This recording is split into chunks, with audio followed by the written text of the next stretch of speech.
we only lost one, and then after that it seemed like we couldn't lose. Peke flashing. Shotwave comes down, but Peke will pick up the kill. Я уже собирал вещи. Ladies and gentlemen, Gambit turned this game around. Gambit's chances at the quarterfinals stay alive. После поражения было не очень, но знали, что у нас есть еще шанс, поэтому много бит, мы к этому были готовы. This will be Gambit into the quarterfinals in dramatic fashion. Gambit made a comeback and we say, yeah, Gambit, Gambit.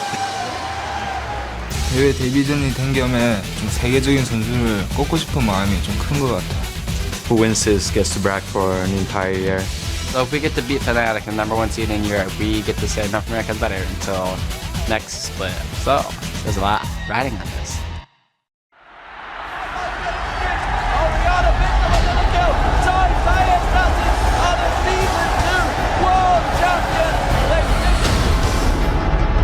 The road to the biggest event in esports begins right here.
Welcome, ladies and gentlemen, to the League of Legends Season 3 World Championship.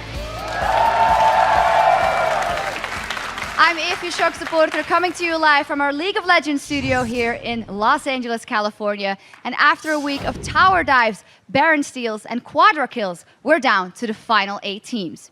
And today we kick off the quarterfinals with a battle between the European champions Fnatic and North America's #1 team, Cloud9.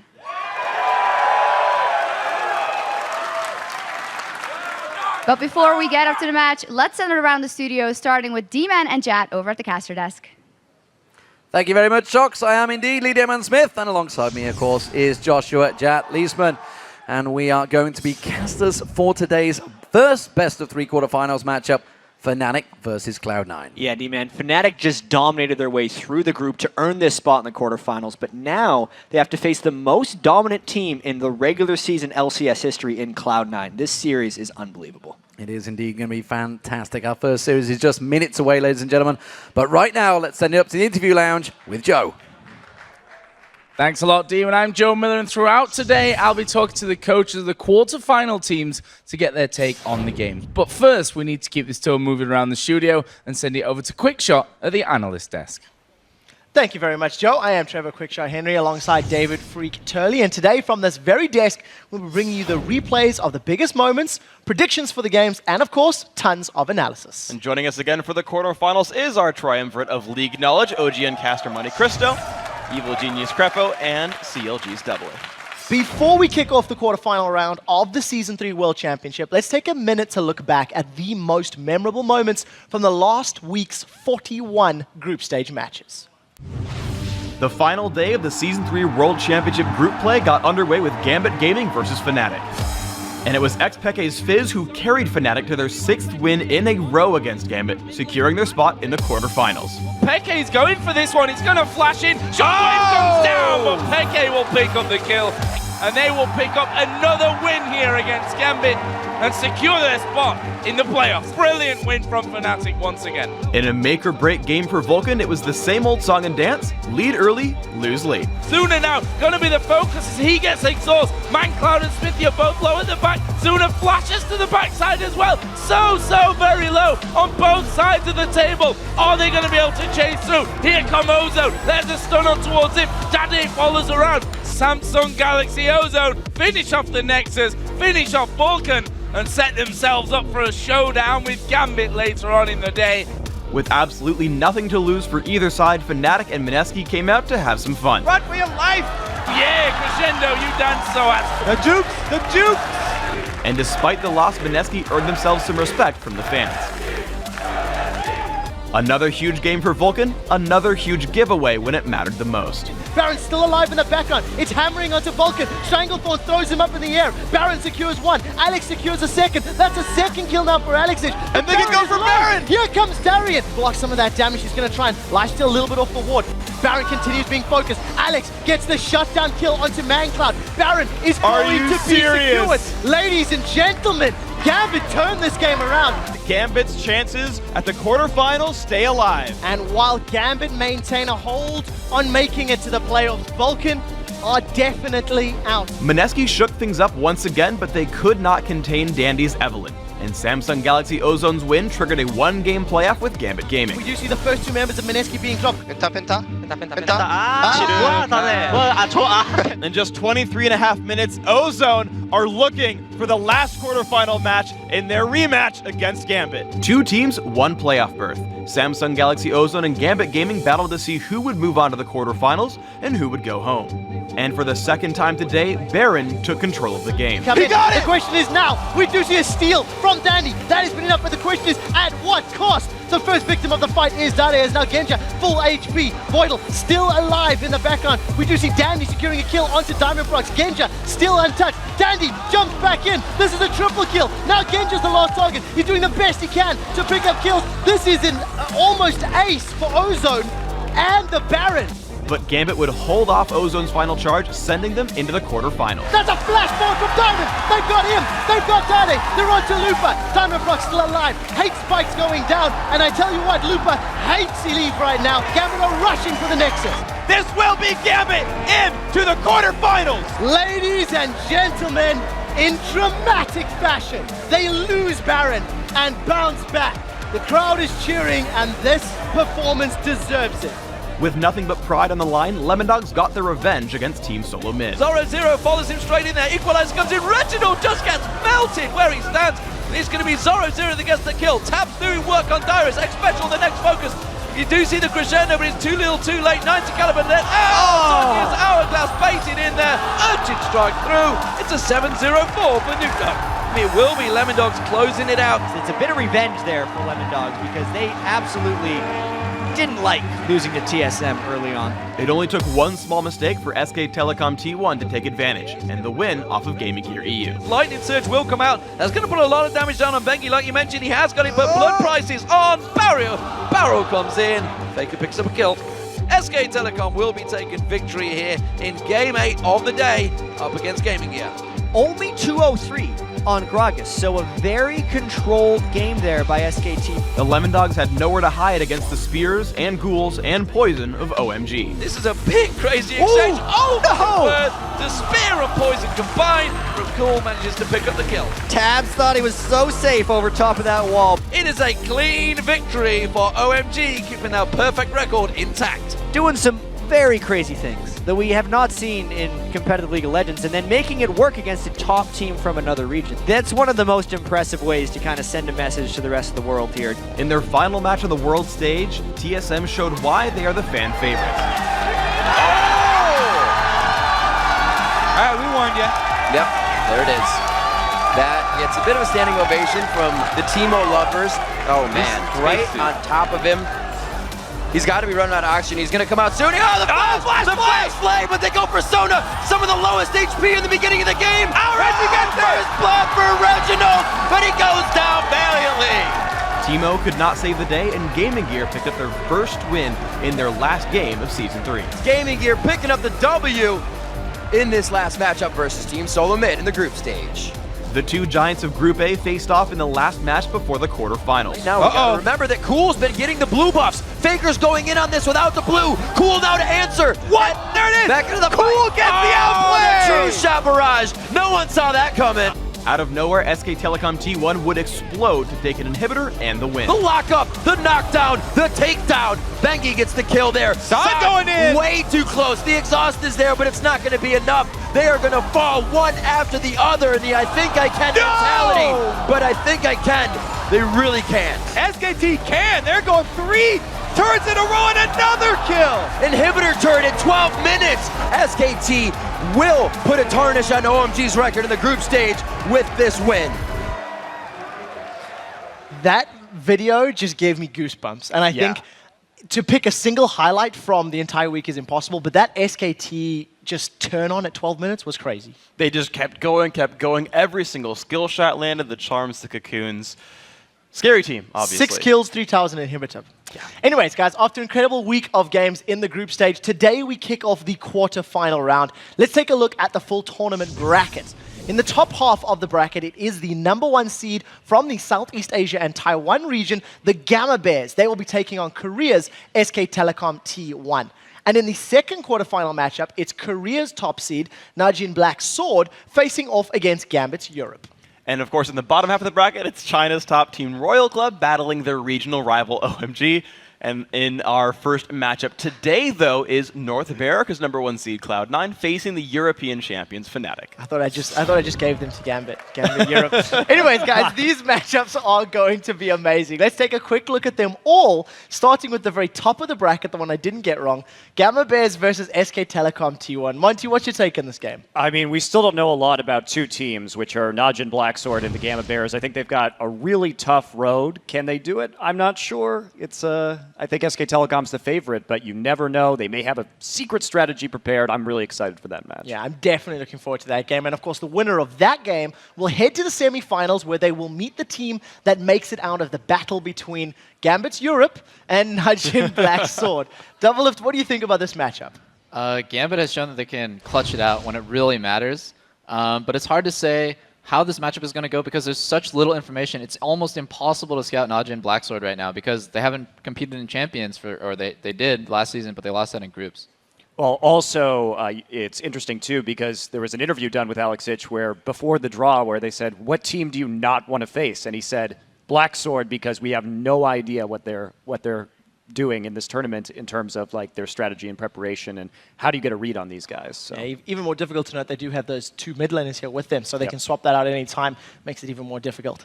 Now, on the bottom half of the bracket, let's talk a little bit about Royal Club and OMG. Freak, what's your take on the two Chinese teams? So this is interesting because OMG has actually traditionally been the stronger team. They won the spring season, they won the summer season of the LPL.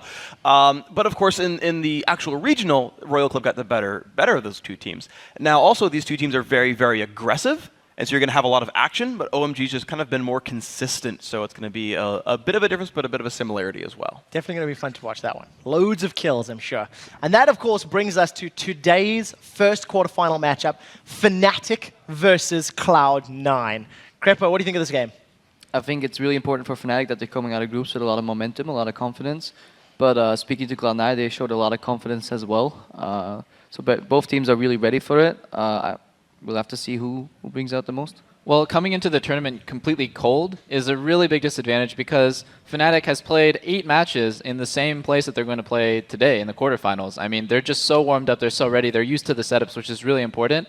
And another thing is that Cloud9 is going to have a really hard time dealing with xPeke. This guy is a monster. He seems really hard to shut down. Even when he's been 2v1, he seems to pull ahead because he runs TP. He just makes the plays for his team.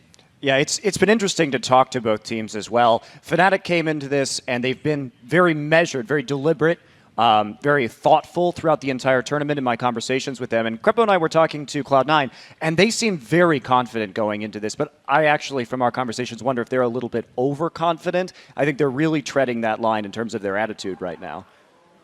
Yeah. Talk to me about that. I mean, like, as somebody that's been on the stage, and I know you've been bitten by overconfidence once before. It's always really important to stay a little humble. I mean, it's fine to get confident, but you have to be careful you don't pull it too far. I've only done it once. Somebody asked me to spice up a pre-match, and I talked some trash, and then I got royally screwed.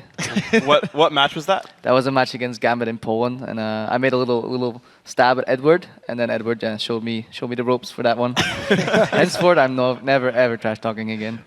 Confidence in measured amounts works. Talk to me about the game, Fnatic Cloud9. Yeah, so actually after watching most of the group stage games, I thought actually that Fnatic and Cloud9 were arguably the two strongest teams in the entire tournament. I'm going to get called a fanboy for that, but it was my honest opinion here.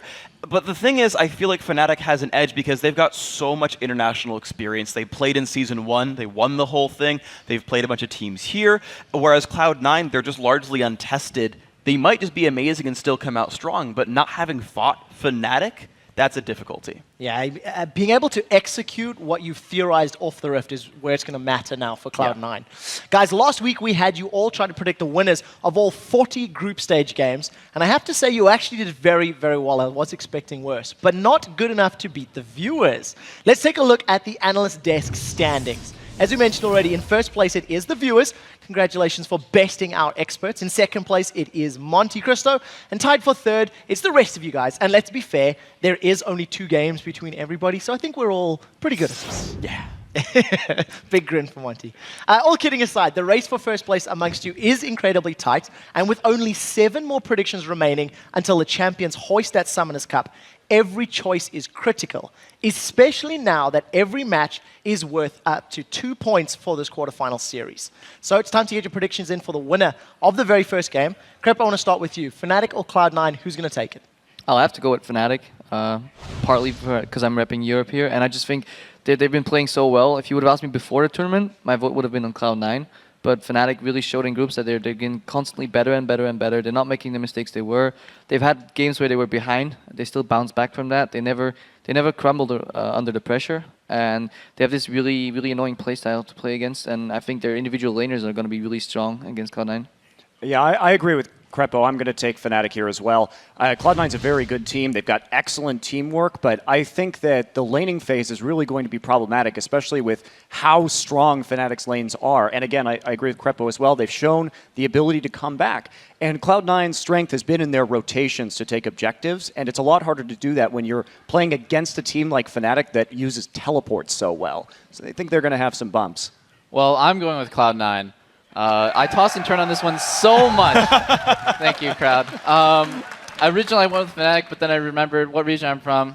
I'm from America. I believe in the American dream. I believe in Manifest Destiny, and I'm ready to rep. This is America's last hope. Like, you can't discount them. They went 30-3 in a season. That's unprecedented. These guys are really good, and I just believe in America. Yeah. America. Well, so the unfortunate thing here is, to my recollection of history, Manifest Destiny only applied to taking over North America. It didn't apply to taking over the world. And I wanted to believe in Cloud9, and as Crepo said, before the tournament started, I thought Cloud9 was a heavy favorite over all the European teams.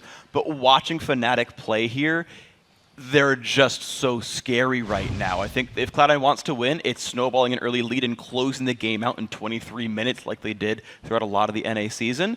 If it's a 20-minute game, it's a Cloud9 game. If it's anything past that, I think Fnatic holds the edge. Ooh, with all the predictions locked in, it's time for you guys and all of your fellow viewers to make your picks. Head over to LOLesports.com, click on schedule near the top of the page, hit the quarterfinals tab, and of course, vote. And once you've made your picks, head over to Twitter and let us know which team's play style has impressed you the most during Worlds so far and why. We are at LOL Esports, and be sure to use the hashtag Worlds. We'll be reading the best responses on air later today, and if one of them is yours, you'll get a Logitech G602S gaming mouse. Guys, we do need to take a very quick break, but when we return, we kick off the quarterfinals of the Season 3 World Championship with the battle between the LCS champions Fnatic versus Cloud9. It's a best-of-3 series with a trip to the semi-finals on the line. Stick around, we'll be right back.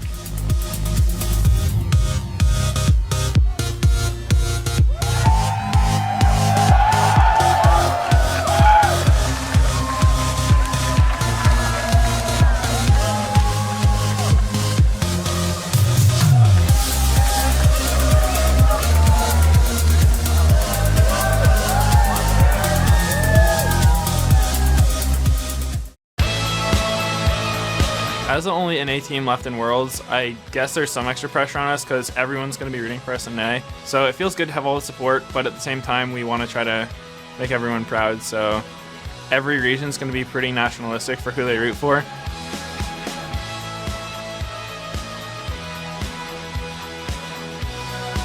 Everyone wants their own region to be the best, so we're going to try to live up to people's hopes. I don't know, it's a lot of pressure put on all the fans from NA.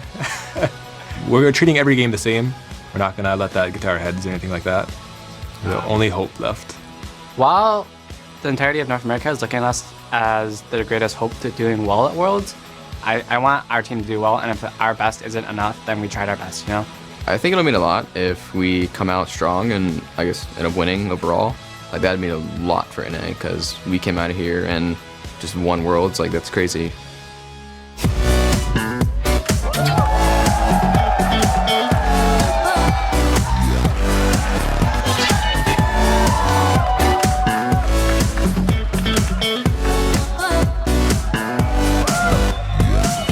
Welcome back to the pressure-packed Season 3 World Championships. It is time to kick off our first quarterfinals game in a best-of-3 series between the European champions Fnatic and the North American #1 seed Cloud9.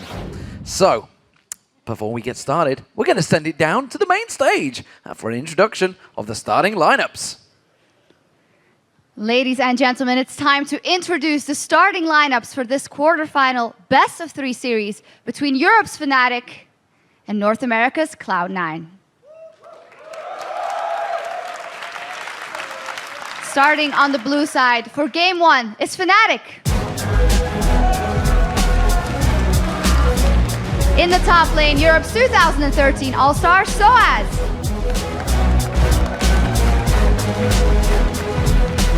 And now the jungler with the most assists in the group stage of this World Championship, Cyanide.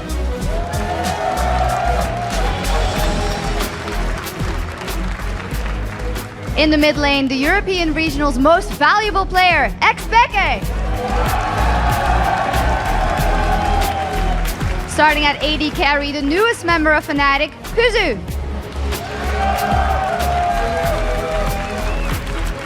And at support, competing in his 3rd straight World Championship, YellOwStAR.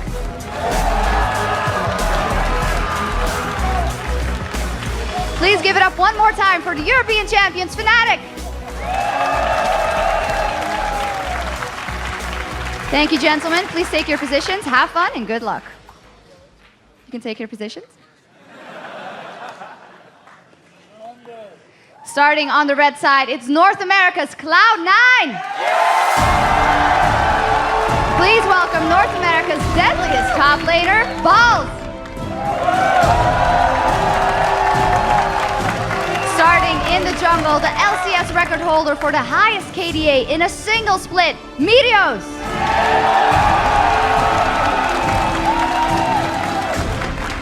In the mid lane, it's Cloud9's captain, Hai.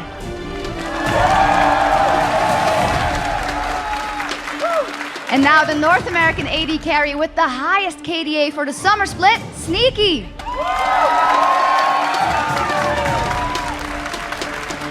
And at support, the man with the deadliest notebook on the planet, it's LemonNation.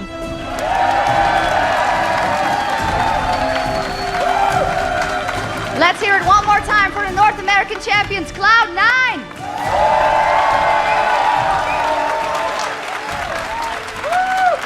Thank you, gentlemen. Please take your positions. Good luck and have fun. Now that we've met the teams, let's head back over to Jat and D-Man to get us set up for the match.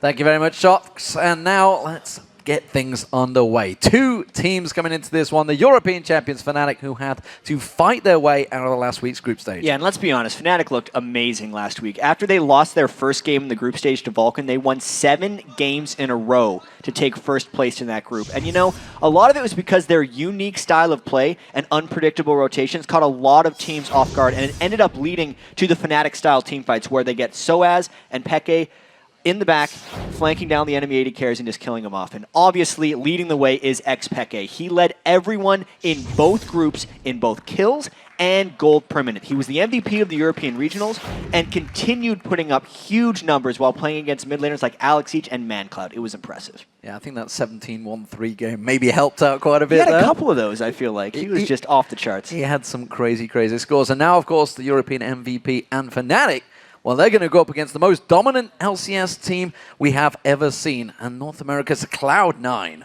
Yeah, now Cloud9 put up some impressive numbers of their own in the North American LCS Summer Split. It was their first split in the LCS, mind you. They set a record for most wins in the 28-game season with 25 of them. They also won all 5 games in the North American Regional Playoffs, so that is a very impressive thing. If we add it together, it's 30-5. And of course, Meteos, he capped off that legendary summer split with an NA Regionals MVP award. This summer, he set records for the highest KDA and the lowest number of deaths over a full 28-game split. So we always talk about how Meteos never dies, and it's because it doesn't happen very often. It doesn't happen very often. And while Cloud9 reigned on the top of the North American LCS, all summer long today they're up against the toughest competition yet. A Fnatic squad that has teleported to the #1 spot in the European 2 splits in a row. I think Fnatic is kind of like us. They're a very team-oriented team. They play extremely well as a team. They have like a teleport strategy where they teleport, I guess, bottom lane a lot, which would be me, and they try and screw us over with those. It's surprising a lot of times. But look in the background. Pick has used the teleport. He's been able to pick up one. Now barrier is down. The only region that uses teleport is Europe, actually. And if you're not used to a teleport where the top laner has it, it catches you off guard because you'll all in 2v2 bot. And some dude teleports behind you, kills you, you're just like, well, this game's over. This sucks. I think we have been playing with teleport for so long now. It's something normal for us. Like, it's true. So the first games is really actually annoying because you're not used to have it, and sometimes you misclick it or you don't use it in time. When I have the teleport, I instantly look and I'm ready to have the perfect moment to teleport. We don't even need to sometimes tell him to TP. He sees it himself and he just does it, and we're like, oh, Pekka is here as well. Let's just kill everybody. I think Cloud9 will be really tough to face, but I'm kind of happy that we're facing them so early in the tournament because there's always been this NA-EU conflict, and now we finally get to see like some actual results instead of just talk. Who wins this gets to brag for an entire year. Big words from Cyanide. Yeah, We're finally going to get to see some results of NA versus EU. Well, it's a game we've been looking forward to for a while, that's for sure. Yeah, and I mean, when we saw the group draw, it was kind of incredible. It's the #1 North American team versus the #1 European team. Fairly cut and dry. These are the 2 best teams. We were happy and sad because we didn't want them to meet just yet, but they're going to meet regardless. So looking at champion picks underway, what are we expecting? Picks and bans, because both of these teams have a giant pool of champions. Absolutely. So Fnatic is one of the most difficult teams to predict in picks and bans, whereas Cloud9 generally works out of their same core champion pool almost all the time. USA chance coming through. I'm wondering what the bans are going to be here, because Cloud9, here's the thing, if they get Zyra and Ashe through back to Cloud9, I feel like they're going to pick them with their 2 first picks on the red side, but that means that effectively Cloud9 has to leave something up for Fnatic that is worth Fnatic picking over Zyra. Because Zyra's been such a contested pick this entire World Championships. She's the most played and also has a very high win rate in a lot of these games. Plus, in the North American Regionals, it was LemonNation's #1 support. And so much of Cloud9's strategies revolve around Zyra and Ashe, and since neither of those champions are banned so far, I'm actually kind of thinking something's going through with that. But with that being said, if Fnatic plays this smart, they could actually get an Ahri or a Zed with their first pick if they don't ban one of them here. And you know, it's something that we've seen from Cloud9 all the way through. They're so research coming into this one. The picks and bans have actually been going pretty quick here. Yeah. We were talking earlier about what do we think Fnatic would have for this first pick, because we knew they're the blue side. Aatrox actually is something I thought they probably would have gone for, but was banned out. So clever scouting coming out from Cloud9. Orianna and Ahri being the final bans from Cloud9. So all of those mid laners being targeted. So much targeting. At the same time as Peke's pool getting attacked, I feel like High's champion pool is getting attacked a little bit harder. The fact that the Zed and the Ahri ban came down right at the start, it really limits the champions that High can even think about playing. And a first pick Kassadin. This is Fnatic saying they don't respect High's ability in mid lane, because normally Peke waits for that Kassadin pick very late.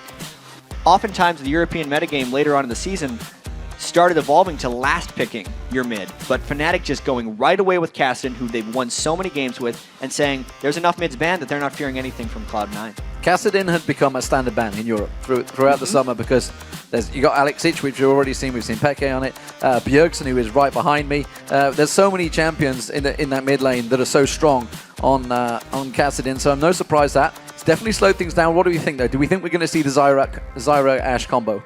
That's my guess right now, because there's so much banned against that, it's not even close. Didn't even think of Shen. Not even close. Shen's been taken out of this for so long. We didn't even realize that, of course, he was left open. And Elise in there. That's going to be for Meteos. So at the same time, if they wouldn't have picked Shen there, they would have given Fnatic Shen Kassadin, which would have allowed sOAZ and Peke to really pull off their combo plays that they like to do, catching two people off guard. Wow. Well, this is very interesting right now. sOAZ hates playing Shen, but Balls actually doesn't like playing Shen that much either. No. Both those guys are extremely... They want to be aggressive. They want to be aggressive and fight, but at the same time, push. they respect the power of Shen right now. 100% pick bans throughout the World Championships. Him and Zed are the two champions that fit into that. And of course, Fnatic will take away Zyra from Cloud9 after this. Yeah. Zyra Corki being picked in, so it is the combo. It's obviously Corki's definitely become into it this tournament. We saw the exact same combo up against Samsung Ozone to great effect from Fnatic. Yeah, and I'm curious whether Cloud9's been caught off guard by this, because they run through typically so many pick and ban scenarios, and when I was watching the North American regionals, their picks were almost instantaneous. Yeah. Right after the enemy did, they do them right away. But at this point, this is the longest I've almost ever seen Cloud9 take in the pick and ban phase, knowing that, you know, the Shen and Elise are very core Cloud9 picks, absolutely. But with Zyra being taken away from them, I really expect them to have a priority on that. The next priority for LemonNation typically is Thresh at this point, but I don't know if he feels safe with that in this team composition. And High at the same time doesn't have anything left that we know of.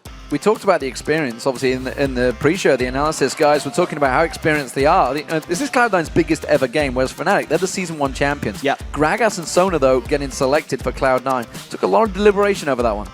It really did. And if I'm thinking about the LemonNation tier list of supports that I've seen him play, it generally goes Zyra, Thresh, and Sona's down at 3 or 4.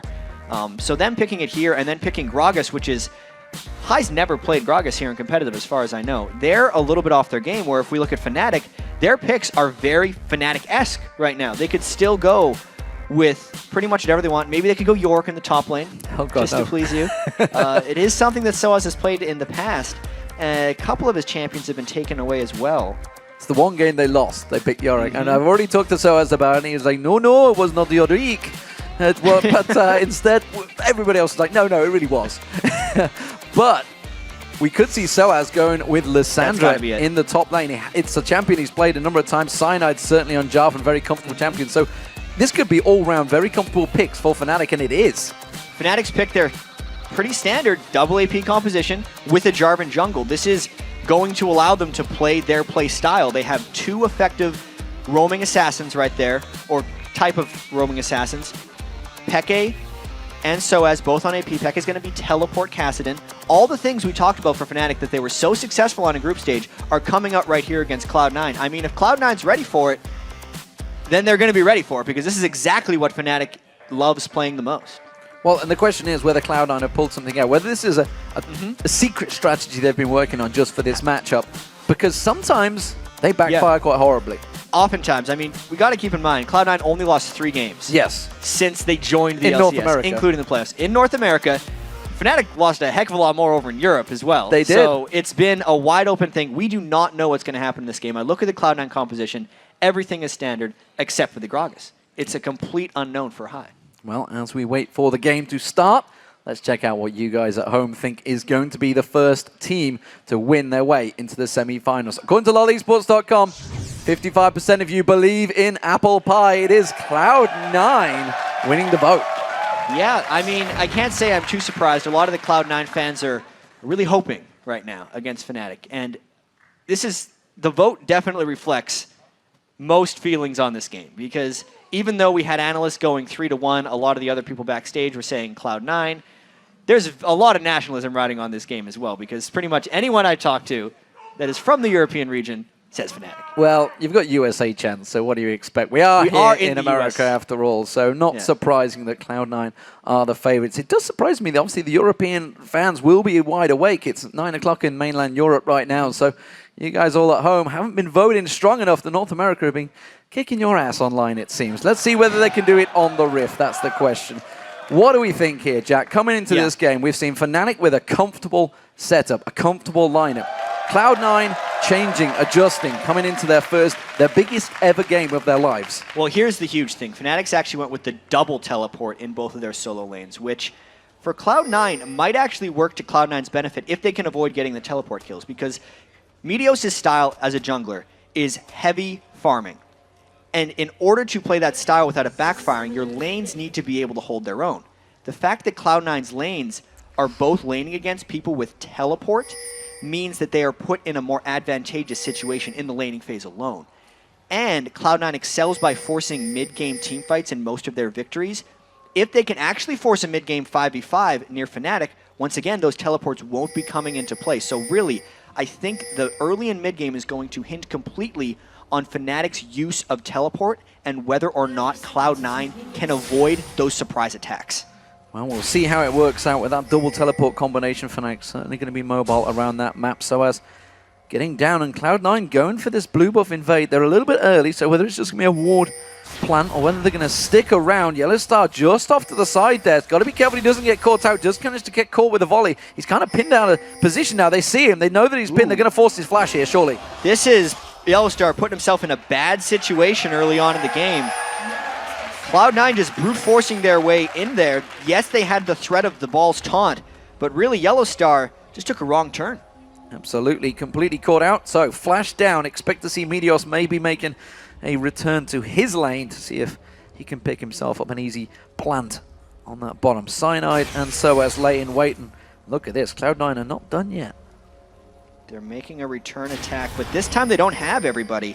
Fnatic is closing in around them. This is a very dangerous invade by Cloud9 because they are outnumbered and they don't immediately get the buff either. High getting caught out there. A lot of damage going down on him. Ignite was burned, but he will survive, and that means Fnatic just off the side there will be able to take that blue buff away. It is going to delay Meteos for a while because he's only going across to his red buff now, so Cyanide got the jump on him in the jungle. Yeah, I gotta say, not the best start by Cloud9 right now. Sneaky is getting a little bit of experience in this lane before Fnatic can get there, but even though sOAZ was there to support, he just got his teleport right down into the bottom lane, so lane advantage-wise, Fnatic didn't lose much for that, but jungle speed-wise, Meteos actually lost a fair bit, and so much of Meteos' game revolves around him getting an experience advantage over the enemy jungler, so that when they fight, Meteos always comes out ahead, and Cyanide, if he just sticks to farming, will have that edge on Meteos. So now that the lanes have switched around, Ball's putting a lot of damage down on sOAZ, using that Ignite early on, making sure he gets a good chunk of damage down. That's going to put Balls a little bit in the lead in that lane. Peke, of course, up against Gragas here in the form of High as well in the mid lane, but it's the top I want to talk about. Sneaky and LemonNation up against Puszu and YellOwStAR. They've both chosen to go for this lane. Who has the edge early on? Early on, I think the edge goes to Sneaky. He can outrange Puszu with those volleys. Not to mention, since Sneaky was in the lane first, he will have the level advantage until he goes back to base or until a gank comes into that lane. Cloud9 will look to stay pushed up in this lane. And this actually is a point of danger for Cloud9, because all throughout the LCS, I'd say the lane that died the most for them was Sneaky and LemonNation, especially when they're on Ashe, because they love to push up.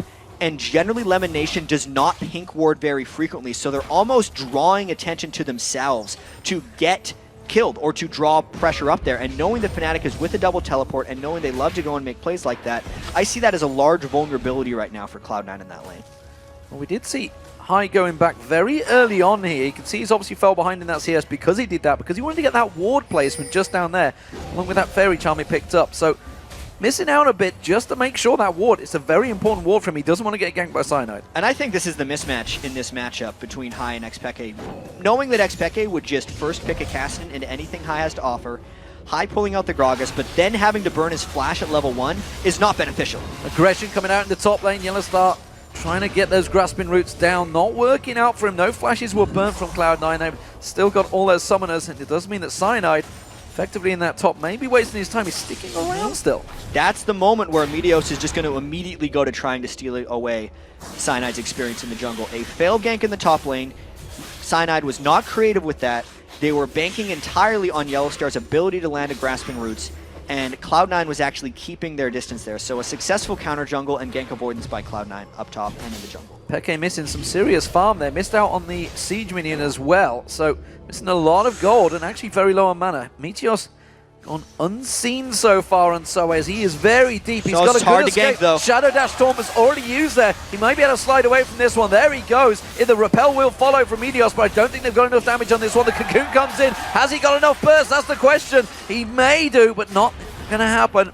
It wasn't followed up by Bulls. And it'll be interesting to see what Cloud9 does with this lane here, whether they freeze it or if Meteos tries to push it up with balls, because they have backed sOAZ off from the lane.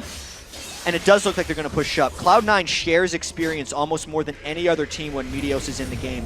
He loves to get the edge on the enemy jungler by taking a little bit of lane experience for himself after ganks. Peke using that teleport in back to the mid lane, gets those double Doran's rings on that first back, which is going to put him in slightly advantageous position over High. High already backing off as well, gets himself a second Doran's ring along with yet another ward. So he's putting a lot of investment in those ward coverage, making sure that Cyanide doesn't pay him a visit.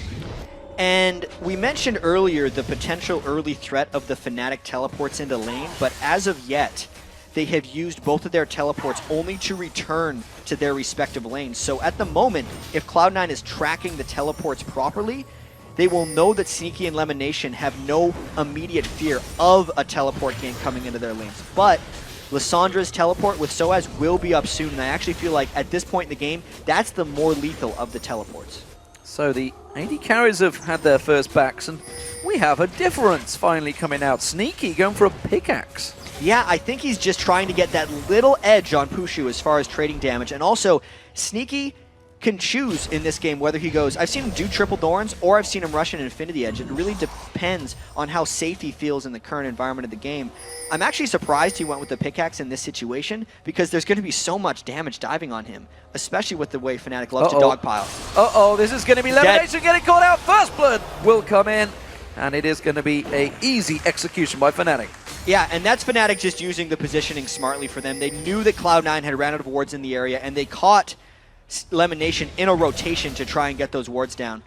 It's another one of those surprising Fnatic rotations, and now Sneaky's got to be very scared up here because 1v3 is a level 5 Ashe with only one Doran's Blade. He just cannot sit at that turret. Peke also putting damage down on High. He has got that Riftwalk available, so could continue to go aggressive. Remember, High does have that explosive cast to try and keep him away. That burst damage onto High. He only needs one more Riftwalk and a Force Pulse, and he will go down, that's for sure. So High needs to be very cautious in this situation.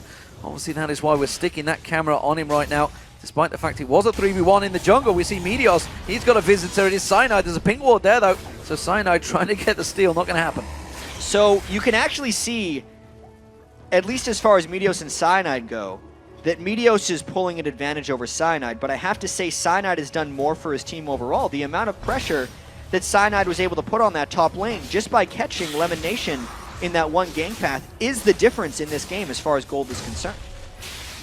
I am still concerned for High in that mid lane. He's behind on farm against the Kassadin. Kassadin is a slow farmer at the start. This is true, but Kassadin generally holds weaknesses over ranged mid laners. But Gragas is very similar to Kassadin in the way that they lane. They're both melees, so Peke is actually not denied farm in that matchup. Gragas is not necessarily a counter pick to Kassadin as much as he is someone who can try and track him down roam-wise. Yeah, and you can see High trying to go a little bit aggressive there, just Riftwalk straight away.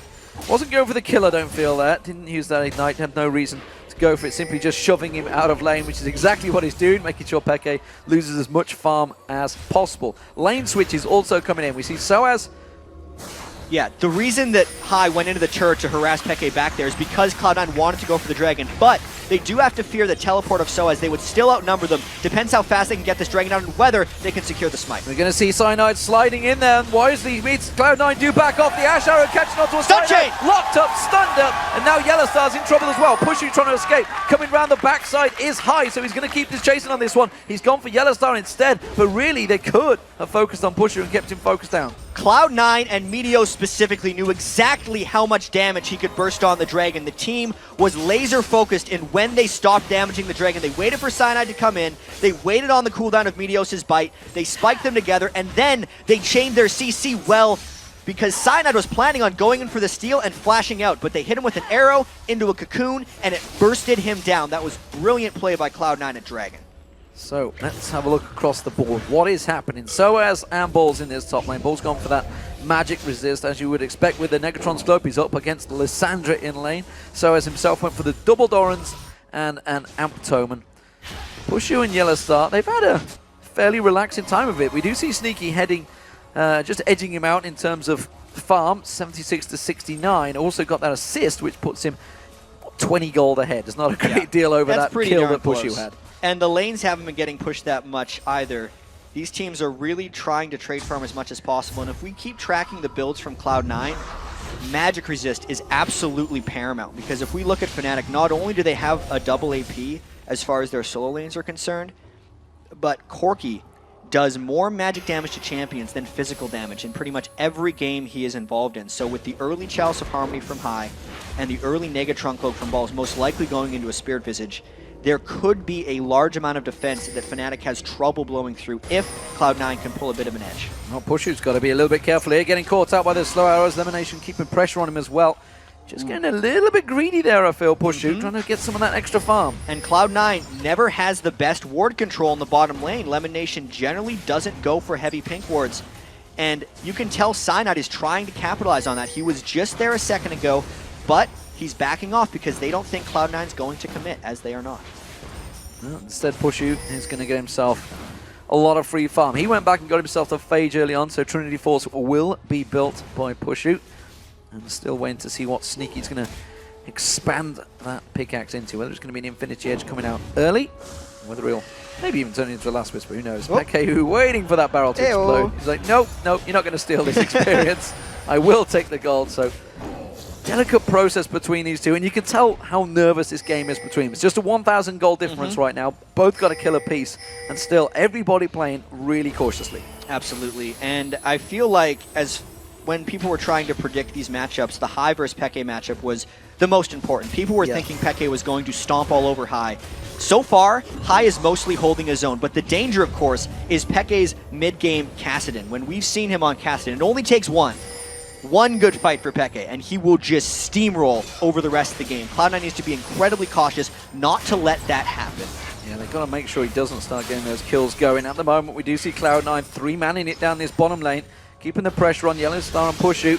They're going to have a call out towards Cyanide. We already see him trekking down here. They're worried that there's going to be a push, and no early tower dives at all, really, from either of these teams. Cloud9 keeping that pressure down, though. Cloud9's got to be really careful with this push, because there's a ward behind them, and both solo laners on Fnatic have their teleports up. So any type of dive would be rather bold. Yeah, they could turn this into a very big fight. Don't forget Stand United for Balls as well. We could suddenly have a 5-man pylon in the bottom as we saw High and xPeke trekking the way around that river. But High, he's going to try and sneak around the side. xPeke does have a ward in that bush, so wasn't going to fall for it. They have good coverage on Cyanide, though. You can see that ward over by the Wraiths. They're keeping track of him.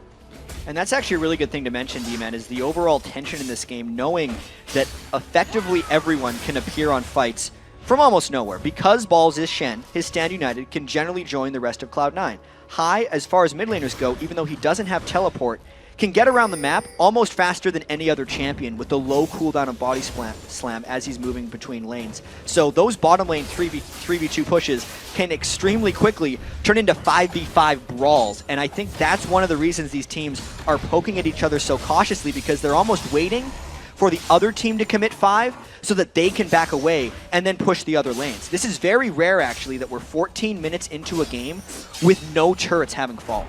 Yes, you can tell the tension building. We do see Sneaky's going towards that Infinity Edge with that BF sword. Puszu also going towards that Trinity Force, got himself the Sheen completed now, as well as heading towards that Zeal. The mid laners, we see xPeke. He's gone back and got that Catalyst now. So stacking out that mana pool. Meanwhile, the Fiendish Codex has just been picked up by High, so those have kind of been the magic items for xPeke on Kassadin. Once he gets that much mana pool, he just uses it for his positioning with his Rift Walk and pulls off some impressive fights. I just wonder, with this next Dragon coming up in 50 seconds, if Fnatic's going to try and contest it, because Cloud9 has kind of made their mark on destroying mid-game Dragon fights with extreme coordination. I feel like Hai was trying to bait that Rift Walk out there to follow it up with the explosive cast, but Peke just didn't quite get the angle for him. He waits until that Rift Walk's back up, puts another Force Pulse down at him. Very tense exchange between them. We did see LemonNation coming around the backside, making sure there was good ward coverage in there. They know that the Dragon is up in 20 seconds time. Ping ward is in there, and it was LemonNation actually taking some damage from those plants of YellOwStAR. Everyone is going to be around for this next Dragon fight. It is so tense right now, knowing that Sneaky has that Ash Arrow, and he has been an absolute sniper with it throughout the LCS. He's already 1 for 1. He's been holding it very cautiously, and Cloud9 immediately just dumping onto the Dragon as quickly as possible. They're daring Fnatic to come and fight them.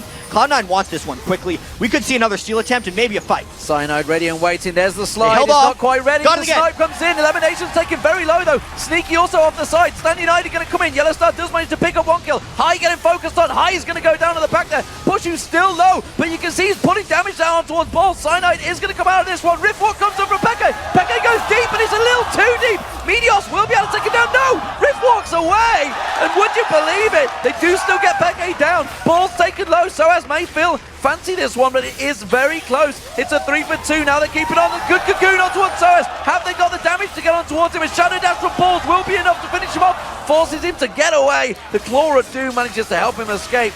Such a tight fight. There's Cloud9 on top. That fight could not have been closer. 3 people died for Cloud9, 2 for Fnatic, but the gold value of the Dragon for Cloud9 gives them the slightest of edges in that fight, but I can't even call it a complete win because 2 kills went to Puszu on Corki. His Trinity Force has been completed, and that was just scary as far as the fight goes. At the very start of this, LemonNation, because of the long duration of the silence and then the knockup, he didn't even get crescendo off.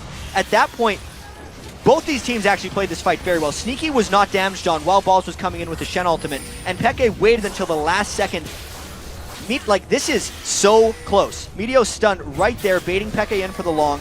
Then the red buff actually ended up ticking Peke down once he was through the wall.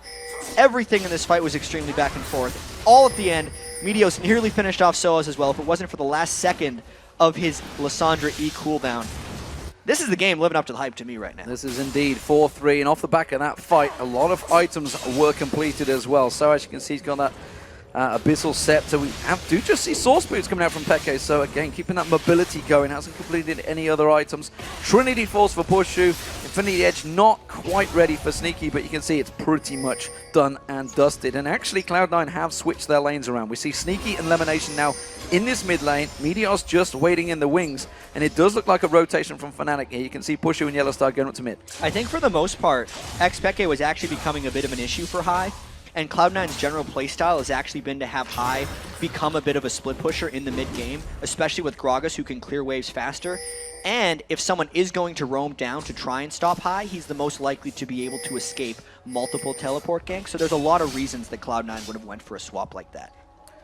And how do we rate those kills? Because 2 of them went on to Meteos. That's not a bad thing, because Elise can do a lot of damage, but it was Puszu that picked up 2 kills for the AD carry. Yeah, it's not a bad thing, but it's not great. I think Cloud9 would have much rather had those kills onto Hai or Sneaky. They wanted the upfront damage right now. They might be just roaming around and trying to follow Peke's Kassadin, keeping him down as much as possible. This game is still incredibly close around the 18-minute mark, and the craziest thing, D-Man, is that the turrets still haven't fallen. There is so much inherent threat, I believe, from the teleports that Fnatic can bring, and the Shen ultimate that is now back up again because the Spirit Visage gives it such great cooldown reduction. And on top of everything else, Fnatic is scared of getting caught up by an Ash Arrow. Well, interesting stuff from Cloud9 here. You can see they've just switched back around and they've shoved both lanes. You saw that Hai was trying to keep Puszu busy, was shoving that lane back in there. Peke will go back to that lane, and again, we see back down towards the bottom, but Puszu and YellOwStAR have joined them there, but Sneaky and LemonNation, they just shove that wave straight up there so he can get that Infinity Edge completed. Yep, that was a bit of a risky shove, to be quite honest, because there were no large objectives up, and considering Fnatic's playstyle is generally the wait and see for the enemy to expose themselves and then go for it, but Cloud9 actually hasn't done that frequently this game. I'd say the only time Fnatic got that 1 kill was onto LemonNation 10 minutes ago in the top lane. So, top lane, speaking of that, we haven't seen a great deal of it. We do see sOAZ backing, so we'll see what he comes out with. Or is he going to get let back to go? Yes, he is. Simply balls. He's just going to get that ward out there to get a little bit of coverage. Sneak in LemonNation back in this bottom lane. Infinity Edge now completed along with those Berserker Greaves. Along with Source Boots, though, for Puszu with that Trinity Force. So we'll see whether these decide to bump heads as Sneaky shoves in. They're going to get a lot of damage on this turret before Puszu gets back here. Yeah, they have to fear the teleports as well, along with the wave clear of Puszu. And just to talk a bit about the item builds, both of these teams are really building in ways that I agree with heavily. Meteos, who is normally an offensive-minded jungler and often would go magic penetration on Elise, rushed to Locker the Iron Solari because he knows the team needs magic resist auras to deal with all of the magic damage coming out from Fnatic. First turret of the game comes as a small result of that. First turret of the game does go down, but we see sOAZ doing the exact same in the top lane, so all square. Dead once even. again, still just slightest advantages. This middle turret, that's going to go down first. High is definitely going to get this one down before anyone can react to it. We see xPeke coming in. Force Ball's not going to pick up that gold. He's going to have to back off from this one. He's not going to be able to get that wave. He's trying to get that Force Balls back up. They might go aggressive here. Cyanide's going to get caught out. Arrow comes through, catches on xPeke. They didn't focus targeting though. The barrel has been used already. The Ignite is available from High. He's going to go aggressive. Is he going to have enough? No, he's not. Just down the side though, we see YellOwStAR going down. It was Sneaky that managed to pick up the kill. And Cloud9 just stacked so much crowd control that the highly mobile Fnatic was caught effectively in place. YellOwStAR tried to defend, and this could be a continued push here for Cloud9. sOAZ does have teleport, and Fnatic has one back to the base. Balls could also join to create a 5-man squad for Cloud9 if they so choose. A fast-paced turn of aggression from Cloud9. They had the read of Fnatic there. Seemed to work out very well from them. xPeke was just completely caught off the side. Cloud9 immediately reacting on simply taking that bottom turret, rotating around and just shoving Fnatic down in that mid lane. High was ready and waiting to go, but the Dragon has spawned and they're all ready for it. Yeah, I gotta say, this game is an absolute pleasure to watch, and right now Fnatic has an edge in this Dragon fight because they have the ultimates, whereas Cloud9 used them for the turret and the one kill. Even High's ultimate is not up, but Cloud9 doesn't care! Puszu gets focused on, he has to get away. He's actually tanking up the Dragon. sOAZ hasn't used that ultimate yet. He's gonna lock down LemonNation. LemonNation with no mana at all, but look at this. Round the backside, Puszu getting locked in, forced to flash away. We can see Meteos continue to chase on through. He may be the death of him. Yes, he will. sOAZ in the meantime, he comes around. He is going to get one down, but look at that. Sneaky once again gets the kill, this time on xPeke. sOAZ though comes in. He takes down High in the mid. LemonNation getting taken low, gets dunked on by Cyanide. YellOwStAR off the back. sOAZ goes down. LemonNation goes down. It's a 2-for-2. The arrow on towards YellOwStAR. He's so low on hit points. He's going to get locked up. It will be another. It's a double kill for Balls. Cyanide now. He's in trouble. He's not going to be able to escape this one, surely. The slow arrow from Sneaky does catch him down. Hawkshot's going to give his vision away. Balls is ready and waiting to chase. But it's not going to be. It's a 3-for-3. Wow. What a fight. These fights Dragon didn't even go down. Absolute chaos. No, because Cloud9 engaged before a possible smite war could even happen. Sneaky wasn't even in range at the start of that fight. Cloud9 started that fight without having their big cooldowns up. And now they're trying to finish Dragon on top of a pink ward. How quickly can xPeke and the rest of Fnatic get there to push them off of this Dragon? Teleport coming in. It is going to be sOAZ that joins it, and they forced the back away from that one already. But the rest of Cloud9 never ends. They're getting close. It's going to be all for this Dragon once again. Well, let's wait on the cooldowns once again. High's explosive cask is up. This time, LemonNation has Crescendo. We look across to Fnatic. The only ultimates they're missing are Lyssandra's and Jarvan's. Look out, LemonNation. LemonNation getting caught out there. Has to use the Crescendo. It's not going to be enough. High getting locked up now. The Dragon will go down, but that's going to be High going down in the background. They could collapse on towards Cloud9 here. You can see just off the top of the screen, you see xPeke moving around. Puszu is there as well, just off the side. They're not going to collapse. Cloud9 is safe. It was a 2 kills for one Dragon. That was absolute split decision by Cloud9, and we very rarely see that against them. That is the chaos that Fnatic creates as a team, and they're waiting in the right brush, catching ball. Ball's getting locked up. Stranglethorns comes out. He's already used that Shadow Dash. Meteos doing what he can, but he may get locked up as well. The whole of Fnatic coming on towards him. He does get away. sOAZ is going to follow him through. Puszu comes in. He gets the kill. It's a 4-0-4 Corki. And that is the legendary Fnatic rotations that we talk about. Cloud9 thought they could take a shortcut to defending their middle turret, thinking Fnatic could pull off after getting 2 kills and taking it at that. But that is not the way Fnatic thinks. They get you when you least expect it, and that gets them 2 kills as well as the turret, and effectively evens this game once again. So, look at the gold. Just 500 between the teams. Didn't get much closer. 25 minutes almost gone, and As you mentioned, Jack, this game almost certainly living up to the hype. North America's #1 versus Europe's #1. And it is going to be a battle for the ages, I feel, because neither team wants to edge up on this one. Let's take stock of the situation, because Puszu came out quite big after that fight. Yeah, Puszu is going to be shredding some people right now, finishing his Bloodthirster and effectively pulling ahead of Sneaky in items. I do believe that Trinity Force and Bloodthirster is a greater item threshold than iEdge and Static Shiv right now, but mainly we need to focus on Peke and sOAZ, because that is the chase machine of Fnatic. That is the thing that really makes them tick. Puszu will be there for the cleanup, as usual, and his score will continue to rise if Fnatic is to win this game. But what really matters is Peke's Kassadin and sOAZ's Lissandra. If they can close through and stop Sneaky, which as an immobile carry in Ashe is very possible, it could be lights out for Cloud9. I mean, Fnatic has made it through the laning phase for Kassadin, even though that was expected since he was matched up against Gragas. We've seen this story before. Oh, look at this maneuvering coming out. Cloud9 was stacking up for the top of Fnatic, who quickly rotated around. They want to shove straight for the inner turret. And Cloud9 is actually going to take part of this trade. There's a bit of indecision coming from them again. Fnatic might wait in the brush here. They're at the very least getting one turret, maybe more. Cloud9 splitting up once again. This is not a pace race they want for sure from Fnatic. They're not done here because they still see two members backing off the top lane. They could go straight for the inhibitor turret. They will. They're going to go right for this. There's still an Ashe and a Sona in the lane. They just got back to base. The turret goes down. Now Cloud9 engages. They go for Peke, and he's not really the right target because the Stranglethorns is going to bounce Meteos up. That's going to be high going down. Massive kill for Fnatic here. See, Sneaky, he's going to get dropped as well. Crescendo simply saves their lives. It takes Cyanide down, but 4 members of Fnatic are still alive in the base, and 3 members of Cloud9 are already dead. Cloud9 was so indecisive in that, and Fnatic was not. They engaged before LemonNation and Sneaky had arrived in that fight, and the comboing of Fnatic wrecked Cloud9. Simple positioning there from Fnatic. Fantastic stuff. Seemed to work out well for them.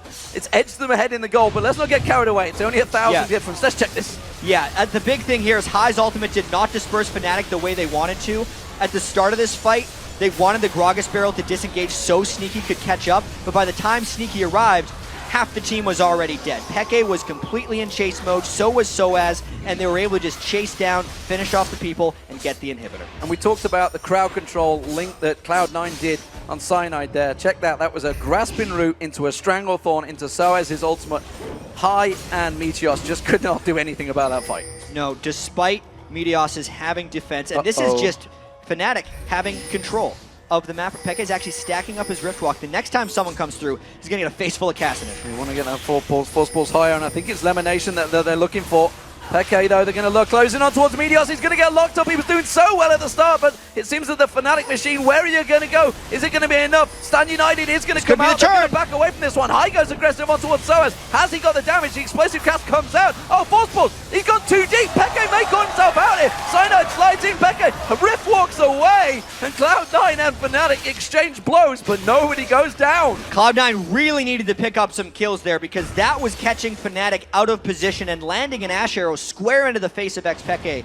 But even though it's only a 1,000 lead, Fnatic is up more than that. Just based on the way these fights are happening, based on the ward control they have acquired, and considering that there is an inhibitor down for Cloud9. Cloud9 is on the absolute defensive right now.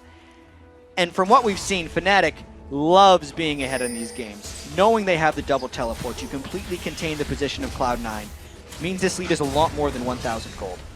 And let's not forget, Peke likes the back door. They can't leave anything open. We see him down the bottom. He's going to shove down this bottom lane turret. I don't think Cloud9 are going to do anything to defend against this one.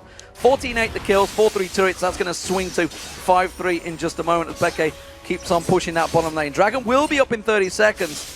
And there's still concerns for me from Cloud9 on Puszu, because he's at 6-0-5 now. They need to try and lock him down in those fights. Here's the thing, though. Puszu is mainly cleanup. He's doing a whole bunch of damage, but it's more than that. It's all about Peke. Oh, they're not going to let him go. Finishing people off. High has to burn Flash away from this one. It seems like Fnatic has enough position that they just want to take out the Dragon, because Cloud9 is paranoid with positioning around the Baron Pit and trying to clean up wards then. Fnatic, once again, seems to be one step ahead of Cloud9. The positioning seems look how sOAZ Sneaky is going to go for it. He's going to catch on towards Sneaky. He's going to get saved. No, he's not. Peke comes in, turns him out there. Can they get the turret on the way out? I'm not too sure. The explosive cast was already used. We saw it further on. And Fnatic again, just out-positioning Cloud9.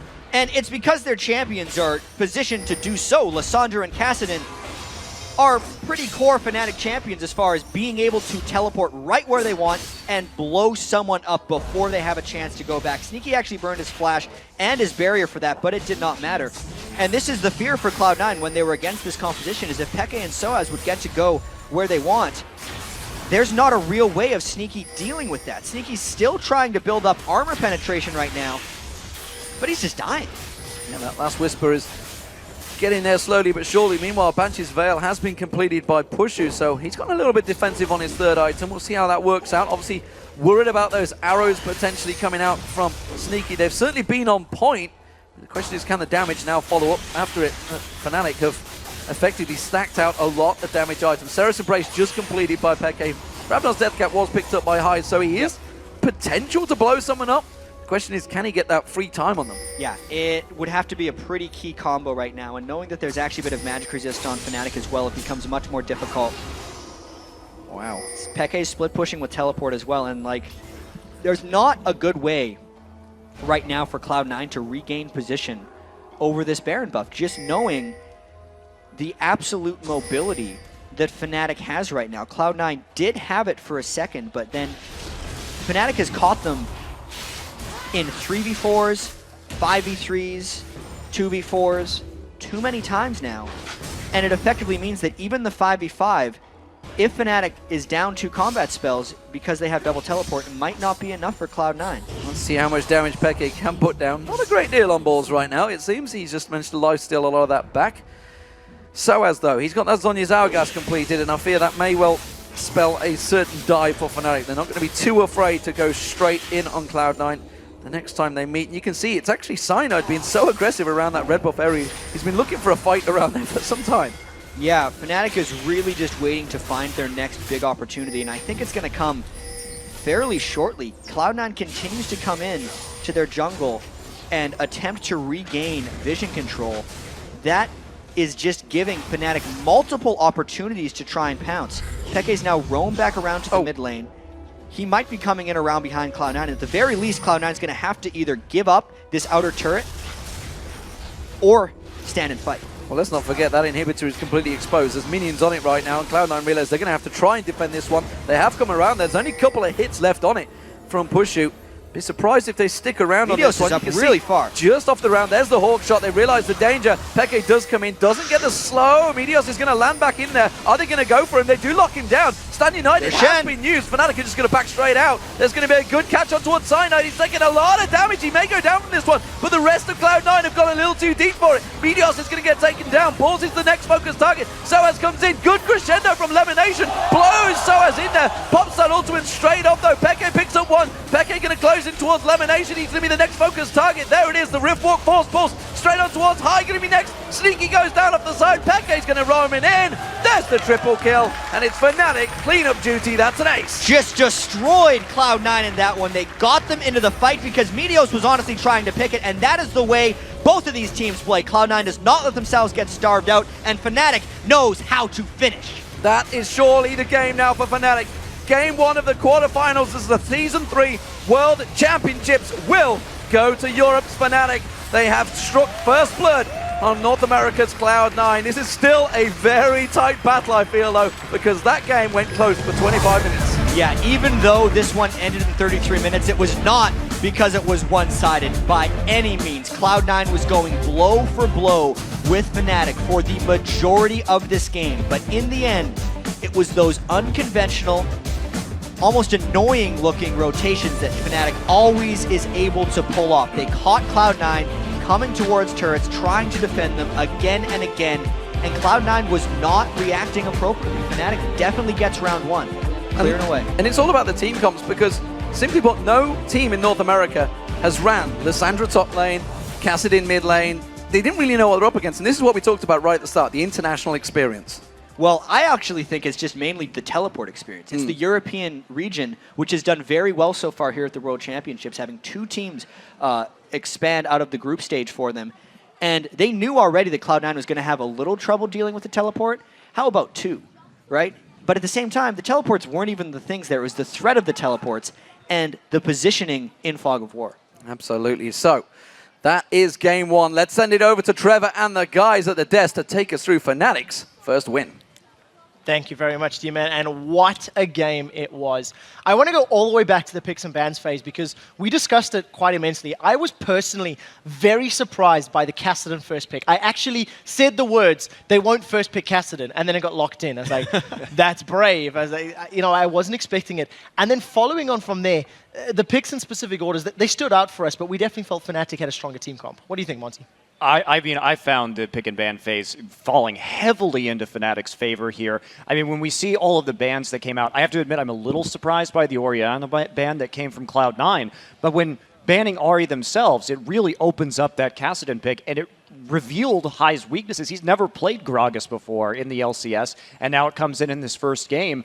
And due to factors in the game as well, he got pretty screwed over in the laning phase, and we'll go into that just a little bit later. But with the kind of general lack of damage coming out of Cloud9's composition, they had to play their picks perfectly, which they've been able to do to their credit in the LCS, setting up things beautifully with the Ash Arrow and chaining CC very nicely. But there's just no way you can lock down this Kassadin, Corki, Lissandra combo effectively, especially with somebody as skilled as xPeke, rift walking over absolutely everything.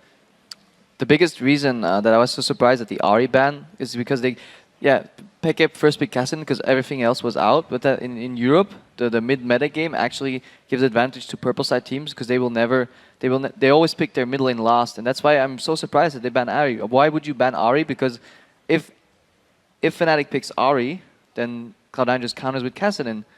And it's really simple. Like you should never ban a mid laner if you can counter it with Kassadin in the last pick.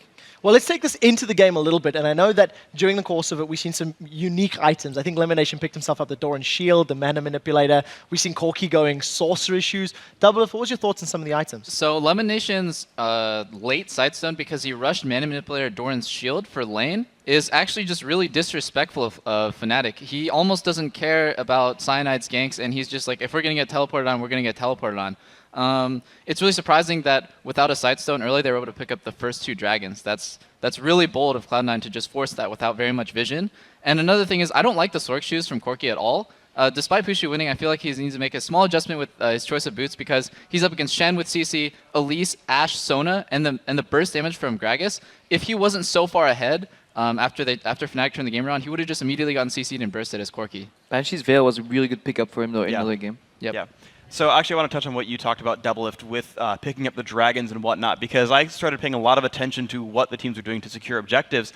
And what Cloud9 had done is basically Hai bursted down the Kassadin. Teleport was already on cooldown. He's just spent all his cooldowns to make Peke go back to lane, or to go back to base, and right then they had already rotated the duo lane down, and they had a 5-on-4 at Dragon and secured it.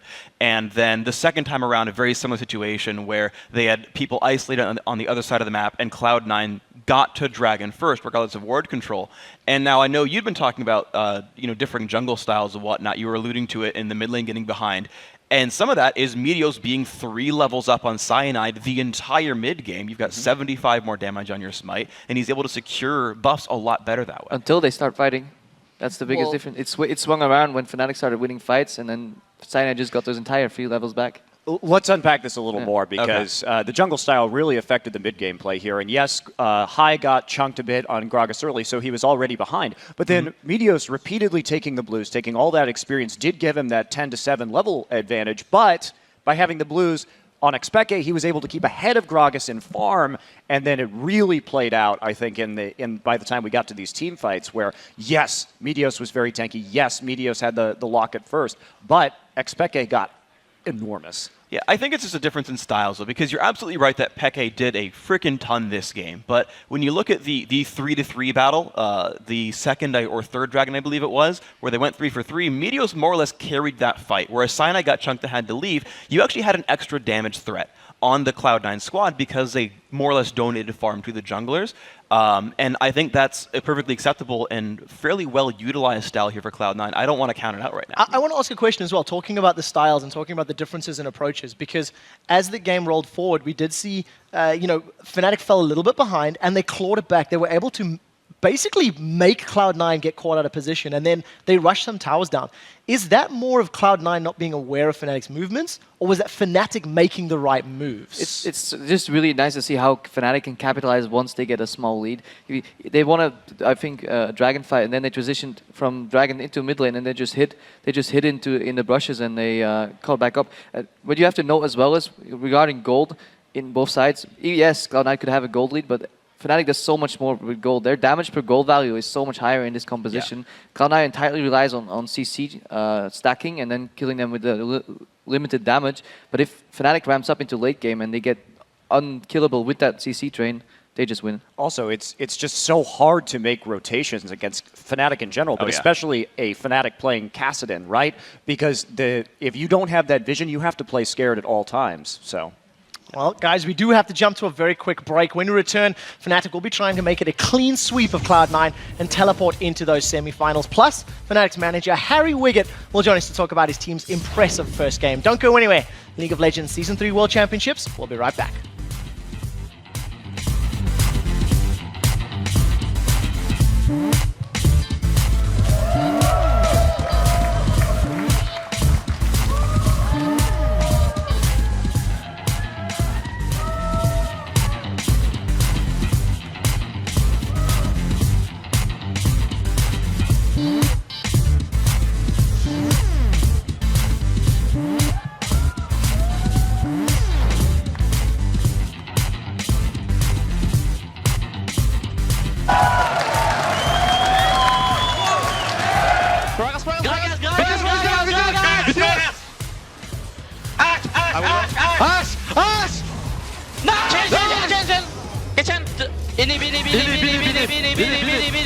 We can end maybe. Back on guard down. Back on guard down.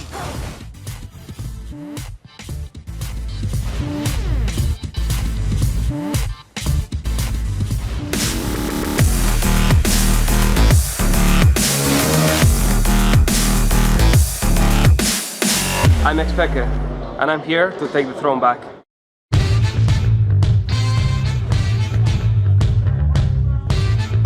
Welcome back to the Season 3 World Championship. In just a couple of minutes, Cloud9 and Fnatic will return to the Rift for Game 2 of that quarter-final showdown. But right now, I'm happy to be joined in the interview lounge by Fnatic's manager, Harry. Harry, first of all, congratulations on a great group stage, losing just one game there. I want to start off, right back there. It's the first time we've managed to talk to you from this one, but how did you feel after losing the first game in Worlds? Did you have a bit of a bad feeling about how things were going to go from there? Not really. I think we just went into that game with the wrong mindset, and our picks were really bad. It didn't fit us at all, and we basically just had to go over the game afterwards and just notice that this is not the Fnatic playstyle and picks that everyone is used to, even ourselves. So we just had to change it up, and obviously that fixed everything. So no more Yorick. No more Yorick. The guys will be happy about that backstage. So let's move on to today. A win here in game number 1. Very, very close, though. Give us your thoughts on that first match. Well, I think the picks went really well for us. They banned Ahri, which I'm not sure whether we would have taken, but over Kassadin, it's kind of difficult with us because we rate Kassadin very high since we even first picked it. But yeah, the picks were really perfect for us. It's just that the start of the game was very, very slow. It's such a hyped up game and so much on the line. So each team was not taking any risks, but C9 started to get a bit ahead and we managed to claw back by actually making some plays, which was great to see because that's how I really see them at their best. That's where they really excel, is when they really just go for crazy moves which surprise these teams. So a bit about your job here, obviously, as the manager of Fnatic. What have you done these last couple of days, to get the guys ready for this one? Talk to us about your schedule pretty much yesterday, the time that you had to prepare in between the groups and today's game. Yeah, we didn't have too much time to prepare for Cloud9. Only one day. I just got them fully booked with scrims for the day, and we have a coach with us who's helping us out a lot, and we were just really preparing strats and our picks for the matches yesterday, yeah. Well, thanks a lot, Harry, and good luck in the rest of the best of 3, and if it all goes well, in the rest of the tournament as well. So, guys, we're going to get back underway and get over to Demon and Jack for more quarterfinal action. Thank you very much, Joe. It is indeed time for Game 2 of this best-of-3 quarterfinals matchup between Cloud9 and Fnatic. And with one more win, xPeke and the European champions will lock in the first spot for this weekend's semifinals. Yeah, I mean, game 1 just lived up to the hype. #1 seed from the European LCS, #1 seed from the North American LCS, and then for the first 25 minutes, it was a crazy, crazy close game. But then xPeke proved again why you just gotta fear this guy. They banned so many champions out from the mid lane. Fizz, Ken, and Zed, Orianna, and Ahri were all banned out, so he just first picked Kassadin and decided to dominate. And how do you do the bans? Because you talk about, actually, you mentioned it in the picks and ban phase, that High actually was affected a lot more because he was forced onto effectively a champion he hasn't really played in big competitions. I actually really wonder about this as we move into picks and bans for the next game, how much Cloud9 is going to play the mid lane ban game, specifically because they have first pick. And they can effectively force Fnatic to use all their bans on High, but then don't really bother trying to ban out Peke, because any ban against Peke is a soft ban against High as well, and they already know that Peke wins that matchup. So I'd think that Cloud9 would focus their bans elsewhere, but they actually go with the exact same bans as Game 1. Exact same bans so far. Remember, High can play Kassadin. Instead, they've banned out Kassadin. So they're like, no, not going to get to play that one. What does that leave open? Will they go for that Zyra first pick? Well, because it you're leaves going the to Fizz open, because the Fizz was banned last game instead of the Kassadin. The problem is, Peke knows what to do against the Fizz. He's played against them a lot in the European LCS. And I know that in the North American regionals, High picked a Fizz into Scar's Diana and got beaten up really badly. I feel like xPeke is also going to have a plan for Fizz. Not sure exactly what it is as of yet, because his Kassadin's obviously taken away. And if I'm thinking about this, probably every champion that Peke has played so far in the World Championships is off the table right now. He might just end up trying to pull out Gragas, even though Fizz is a counter pick to Gragas, but he might just have that much faith in himself.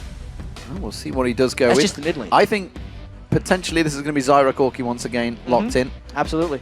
It seemed to work so well for them. There it is. There's D-Man with the bold prediction right there, but it's not Super Bowl because we know that LemonNation, #1 rated support is Zyra. YellOwStAR is really good at Zyra as well. Power pick that they can just take away. Absolutely. And Puszu's Corki was dishing out an extreme amount of damage. We know that Corki has exploded onto the scene here at the World Championships with the buffs and the Trinity Force. Once again, I mean, Fnatic has the damage output from from Puszu when he's on Corki, and it allows them to pick a bunch of roaming assassins and again try to catch the rest of Cloud9 in rotations. Like, so far in this game, things are very much in the way of Fnatic so far for picks and bans. Well, Peke may have took a lot of the highlight reels. I don't think Puszu actually died in that last match. I'm trying to think back. He was 6-0 or 7-0. Yeah, something like crazy like that. So he's did very well in the lane phase. Will we see the Ashe coming out? Oh, switch around this time. Nocturne for Meteos and Thresh for LemonNation. So Meteos has pulled out some Nocturne in the past. He'll go full tank. He's done it at the North American Regionals. I've talked to him about the difference between his full tank and his full damaging Nocturne. He says the full tank one is the serious Nocturne that he'll play, and he'll need to do it in this game if he wants to be able to dive through Zyra and onto Corki and actually take a couple of hits. Thresh, once again, is the support I expected from LemonNation last game once the Zyra got taken away from him. And this is Cloud9, as we usually see, just defaulting back to their Cloud9 picks. And I wonder whether this is Peke pulling out a Faker or whether it would be for sOAZ. Remember, sOAZ really has an enormous champion pool. This is like the versatility of Fnatic. The fact that sOAZ in the top, Peke in the mid, they have such an enormous champion pool. We could see sOAZ being squeezed onto Shen. Shen, who has made it possibly through to the 7th pick. Yep. How did I even forget Twisted Fate? That is... Twisted Fate's left for Peke. That is Peke's champion. Yeah. But up against the Fizz, that's a mismatch. Well, it's a mismatch for most people at the time. But once again, Peke, he's the guy who first picked Kassadin last game against High. So he has the confidence in himself to do that. Then they actually swapped right out of Shen into Elise right now. Favorite champion. Could very well be Elise in the jungle or in the top lane. They're keeping it open right here. I think by showing the Shen pick right there, Fnatic, is almost daring Cloud9 do you to want pick to the take Shen. Like, are you sure you don't want to have Shen? We've got Twisted Fate. Do you want Shen? Do you want Shen to block that? And no, they're just going with Rumble. This is something that Alex Penn was talking to me about, is how in all of their pick and ban scenarios, they just assumed that Rumble would be banned out because it is Ball's far and away favorite champion. Last game it was not banned out. They decided to go with Shen anyway. But now, with everything on the line, they go to it because it's what got them here. And that, I believe, is simply the versatility of Fnatic switching around here, because I'm almost certain that would have been sOAZ. sOAZ has got such an enormous record on Elise, a win record. But instead, they could just switch it around, and it's a case of, you're going to be up against the Rumble, what do you want to play? Do you want to stick with Elise, or should we give that Cyanide? Because Cyanide's played Elise a number of times as well.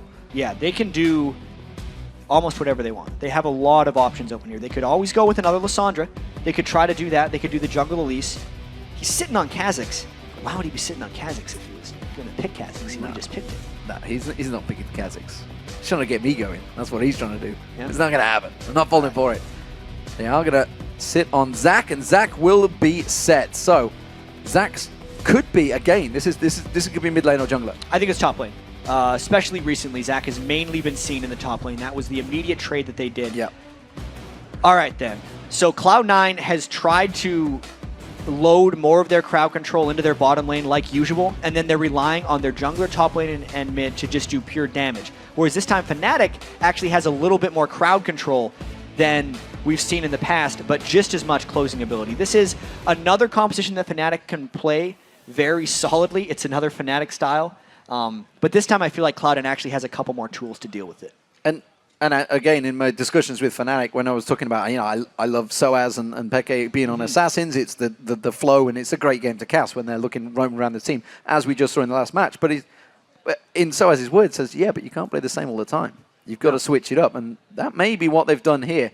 Has Cloud9, though, got the champions they wanted, because they're very comfortable champions for them. Yeah, the big thing that I'm going to be watching for in this game is Hai versus xPeke. You first pick the Fizz after so many mid lane bans, and then you get Peke on Twisted Fate. Whether or not Hai can shut him down, and I mean actually shut him down. If you're trading with him, generally xPeke will make the plays in the late game. Cloud9 definitely has to put a focus down onto sOAZ in this match. Or sorry, into Peke. And one something before we jump in towards anything else, what I want to talk about here with Fnatic is when we see Peke on Twisted Fate, they're not looking to fight. He's looking to split push. It's going to be a 4v4. They're going to force those 4v4s, and Peke is just going to be off doing his thing. And it is extremely difficult to split push against a Fizz. If Fizz gets going a little bit. I always consider Fizz a hyper carry as far as mid lane assassins go.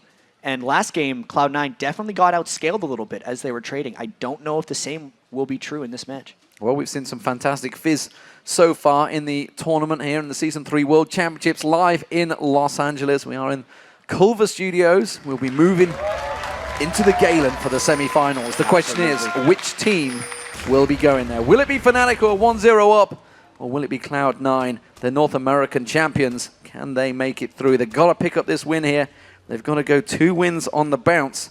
Fnatic in a comfortable position, and that, I feel, may make them play a little bit more cautiously.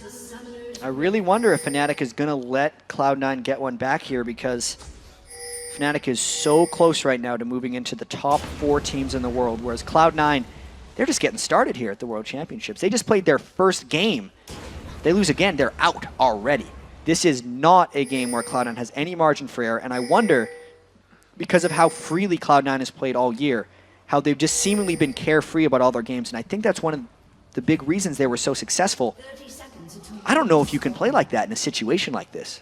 North America's last hope, you've heard them all talk about how much pressure they're putting themselves under to try and not let the North American fans down. And they have to win this one. Well, Cloud9, can they play fast and loose, or will Fnatic put a crimp in their style? Of course, the flash was burned from YellOwStAR early on last match.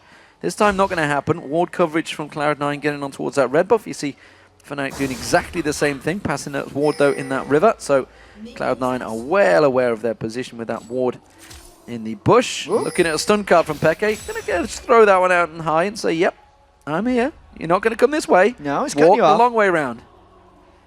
Yeah, he's making him take the long way around right there. Peke already trying to assert his dominance. It's about sending a message early on in the mid lane. We'll see whether they do. He went for boots at the start, actually. He does that frequently on TF as well. It's generally for gold card threat when you're doing something like this, and what the heck does Sneaky have planned right now? Is he going to try and piercing arrow steal this? I don't think it reaches. I think he'd have to flash over. No, it's not going to happen anyway. The smite was used, LemonNation, putting a bit of lashing on sOAZ, but he will just head up towards the top. So we have a lane swap coming on here. 2v1s in both bottom and top. And as well as this mid lane dominance pressure. Peke thinking again. But let's look at these lanes. LemonNation and Sneaky already pinning down sOAZ, taking him very low on hit points. at the very beginning than the level 1 exchanges. Yeah, and High already trying to jump on Peke, so a bunch of early trading because of the wards that Cloud9 had placed in Fnatic's jungle. They knew the pathing of Cyanide, which allowed both of their mid lane and top lane AD carry and support to go aggressive early. I feel like that was a mistake of sOAZ to be pushed up that far, knowing he was against 2 people. And now Meteos, knowing that Elise is down at the bottom, is going to just try, I believe, a 3v1 dive or a straight-up turret push as soon as sOAZ comes to lane. They're actually targeting sOAZ right now instead of Peke for their shutdown. It's a straight-up fast push on the tower. We'll see how well it works out. We're only in that 3-minute mark, so that tower will be stronger, reinforced. sOAZ, of course, just hanging around, not going to get too close and aggressive on this one. Meanwhile, down the bottom, they were actually zoning quite heavily on balls there, and you can see they're still doing it. So they're keeping him away from the experienced balls, still at level 1 as well as sOAZ. He might even be just going back to base. No, he's sticking around. Both of those solo lanes are in great danger right now. sOAZ decided to go jungle and is effectively just giving the turret away to Cloud9. 3 minutes, 32 seconds, first turret of the game. Yeah, who needs a patch on the turrets, eh? Not these guys, that's for sure. But it is going to be High going aggressive. Urgent Strike is available on Peke. You can see he's already used the Ignite. It's going to take him very low. High should get this one. First blood for High. That is exactly what Cloud9 needs in this game. High making a play onto Peke. 1v1, mono-y-mono, finishing him off with Fizz. That's the reason it's dangerous to pick Twisted Fate into Fizz. Cloud9 continuing to push on towards this inner turret, and they're going to get it down. There's no way Fnatic can react to this one. sOAZ is just off the side, but he's got nothing. He's still at level 1. He's going to get caught out. sOAZ in trouble, gets leashed. Piercing arrow comes across, forced across. He's got his passive available, and he should just about survive. Yeah, and the backup had arrived for Fnatic. So Fnatic trades a turret back here, keeping the gold fairly even, but sOAZ and Balls have both been heavily denied in this game. One of the reasons that Balls loves the Rumble pick so much is he doesn't care generally about how far behind he gets because he is so confident in his ability to land equalizers that he'll just sit back. He can be 0-5 in a game and still come in for team fights. Interesting, different style. Like Cloud9 keep trying to push shove on towards that top, almost like the Chinese teams we've seen so far. sOAZ was just having to absorb the experience, does finally get level 2. Meanwhile, Balls, he realized he couldn't get the bottom. They were keeping him completely zoned out. He went to the middle, actually got feed a little bit of experience. LemonNation taking a lot of bursts from Peke, not going to get anything from it. Cloud9 stacking up very nicely at the moment in this mid lane. Yeah, they were trying to orchestrate a 4v1 dive onto Peke, but Cyanide was there for the lane support. Despite the first blood, Cloud9 sacrificed so much farm in order to get that the gold is actually even. So the 600, or actually it wasn't 600, it was only 400 gold they got for first blood because they didn't get access to the assist pool since High 1v1'd him. And that's basically been made up by Fnatic's slightly superior farming in both the top lane and in the AD carry position. Certainly made Peke respect High a little bit more. He's definitely staying a little bit further back. And the problem is, as I was about to say for Peke, that once High starts getting to level 5, 6, he's definitely going to out-duke Peke in that lane phase. There's no doubt about that. And it means that Peke is going to have an issue finding the positions in the side lanes. High, especially when Fizz gets ahead of you, no longer gets denied farm because oftentimes early on in games, High gets heavily denied in farm on Fizz because it's melee versus range, but as soon as Fizz pulls ahead, it's no longer an issue. Yeah, we do see a bit of a switch in the lanes, and of course Cloud9 are going to move that 2v2 lane down towards the bottom there. Balls up against sOAZ. Now meanwhile in that top lane, sOAZ has a level experience advantage over him right now, and that trade seems to be going quite well towards Balls. In fact, that Flame Spitter doing work, but sOAZ continuing to keep that gold flowing. Really trying to live in the danger zone right there as Rumble. And High goes in as Cyanide is procking around the outside. He's in danger getting locked up here. Stun card there, but look at Cyanide. He'd repelled up, but wisely High had already managed to trickster away and get out of that range. Meanwhile, Meteos hasn't hit 6 yet, but he's very close to it. He's just off those wraiths, so he may have that paranoia available in a moment. Yeah, there's a couple big farm differentials already developing in this game. You obviously have Meteos out-farming Cyanide as he does to every jungler because he puts such a heavy emphasis on clearing camps. But also, you see Puszu far ahead of Sneaky because Sneaky puts so much emphasis into turret diving. We really have to see whether Meteos' farm can transition Cloud9 this game because it did not in the first one. There's a potential switch around. Where is YellOwStAR going? Are we going to see two moving in towards that mid lane? Doesn't look like it, judging by Pushu's position, and so he's heading down. So it's simply YellOwStAR trying to assist and help out some ward control around that river area. You can see he's heading up towards the blue buff, so potentially They're going to try and fight for the blue buff here. You can see YellOwStAR's going to go around there. Peke desperately shoving that lane. Actually close in terms of farm. Sorcerer's Boots have been picked up by High, so he's got the edge over Peke so far. Very interesting positioning here by YellOwStAR, getting so many deep wards, and those were honestly quite dangerous wards for him to be going and placing. Sure, Peke could have helped support, but I mean, both AD carries are on the bottom of the map, and Cloud9, especially with Rumble, if he can ever hit level 6, would live for a fight in the jungle. But with all that being said, Meteos is trying to orchestrate a gank down the bottom lane, and this is a clean blue buff steal by Fnatic. And this being is unexpected. This is surely a clean gank as well on that bottom lane, but this could be the blue steal. Cyanide will take that away. Meteos is actually backing off. I thought he was going to go for a push. He was all on his own down the bottom there because of what YellOwStAR's been doing. Yeah. And they're just unaware of his position. Absolutely. High now trying to close in around, but this is not the people that Cloud9 wants. High's in a big bit of trouble right here. He's going to repel through, playful trickster away. Cocoon does land, as does the Grasping Roots. High takes a bit of damage. The Ignite also thrown on towards him from YellOwStAR, but they will all back away from that one. Cloud9 could have took advantage of that situation in the bottom. Instead, they chose to defend out that top because they felt something was coming. And it's actually freed up Peke and Fnatic in this mid lane. But at the moment, Fnatic is the one forcing rotations, and that is the position they are most comfortable in. Nocturne trying to counter. Well, he does have that stun card, and Wise, he doesn't use it. Waits for the shield. Cyanide gets hooked in there. Oh, repels just out of Earth there. Is he going to be able to get back down in time? No, he's not. That will be the kill. LemonNation picks that up. Meteos taken very low here. They're going to continue. The Dominants try and counter towards him. He will back off. Stun card being pulled. Are they going to go for LemonNation? They will. Flashes out of it nicely to avoid the wildcards. And if that locked him down, I think Puszu actually could have bursted him, even though he was so healthy. A smart flash there by LemonNation coming down, but now the lane pressure by Fnatic might try and take out this turret of Cloud9. We do see Pushu's gone back towards the bottom. Look at that playful trickster bouncing on towards YellOwStAR and Peke. You see the danger that Fizz can possess. And actually, it is Peke continuing to keep that farm rolling. He's keeping up with High despite that early kill that he managed to put on him ordinarily in that straight 1v1. Once you lose that first blood, you're in all sorts of trouble. Pushu getting a mountain of farm down that bottom because Cloud9 had shoved that wave on towards him. So Pushu's going to get that stretch and creep score against Sneaky. And I think throughout this World Championships, Fnatic, more so than any other team, has showed their ability to bounce back in games, because there's been a couple games where they're down 2,000 gold, 3,000 gold laning phase, but then they always make plays. Sneaky getting caught out. He's going to get stunned in. That's the Peke. Destiny, brilliant dark passage pulled out by LemonNation. Just making it in range. Sneaky still has his Varus ultimate as Cloud9 pushes up the mid lane as well. Meteos gets locked up by the Cocoon, but he does escape successfully, and Fnatic hold onto that middle turret. This game is certainly heating up. Cloud9 creating plays as well as Fnatic. There's some pink ward control in the Dragon area for Cloud9, but once again, as you said, Peke looking to split push the bottom lane. He used his Destiny to get Sneaky out of there, and he's just trying to farm up really away from Fizz and away from the main threats of Cloud9. So we do see Pushu back in this mid lane. They've gone for that Phage, and of course, Sneaky going for that BF sword. Wants to get those big bursts of damage from that piercing arrow if they can land. Sheen been picked up by Peke. Meanwhile, High still got their swords boots. Hasn't been back to buy that just yet. Is he going to go for the Lich Bane early on here? Well, the last time I saw him play Fizz, he actually rushed the Zhonya's Hourglass because he loves being able to get off a second set of spells in teamfights. And this is actually a sneaky rotation by Cloud9. They had the pink wards in the area, and this looks like a uncontested dragon by Fnatic.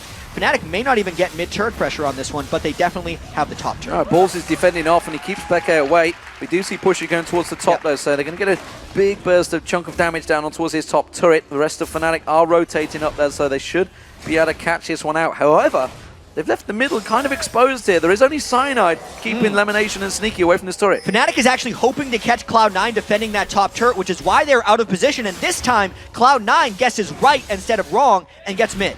So it's going to be 4 members of Fnatic going towards the top, but 3 members of Cloud9 do take down that middle turret. Turret for turret, but more importantly, Dragon flowing in the direction of Cloud9. Will they continue to push, though? Yeah, this is a very dangerous time. Balls might get caught out. He flashes. Can Peke catch? Stun card comes in, but is Peke taking the tower hits, and he may just defend this one off. Can he hold on? Pushu's taking too many tower hits. He's going to go down. No barrier comes out. Saves the day, but the rest of Cloud9 are collapsing on this one. Piercing arrow will come across. Pushu is back in already. He may be able to get off from this one. It seems that Fnatic have stole the march this time around. Wow, that was an incredibly one-sided 4v1 dive. Balls nearly took down 2, but Fnatic does get the kill out of it. I don't know if that's worth it, though. Meteos free pushing this bottom lane. Balls actually got a fair bit of farm with that equalizer because it cleared the whole minion wave as well. And High was farming in the middle.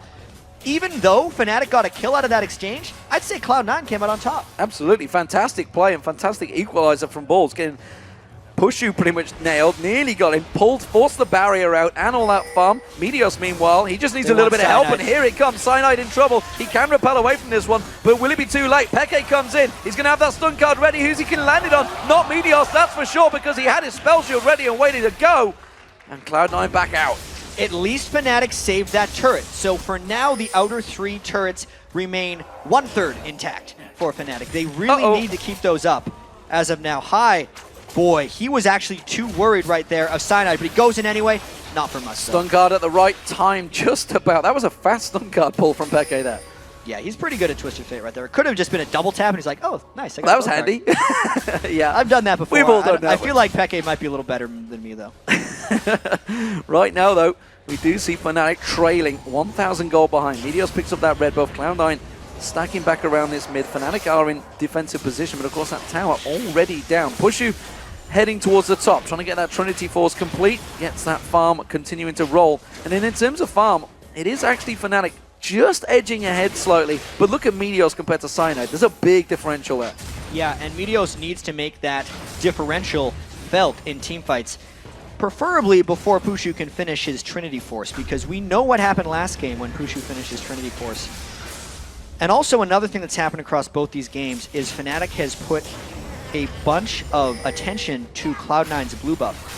And with High in the bottom lane, there's no way he can pick up that blue buff on Fizz. In fact, Cloud9 might just be taking it for themselves, so Fnatic can't steal it away, as Sneaky took the blue buff for himself on Varus.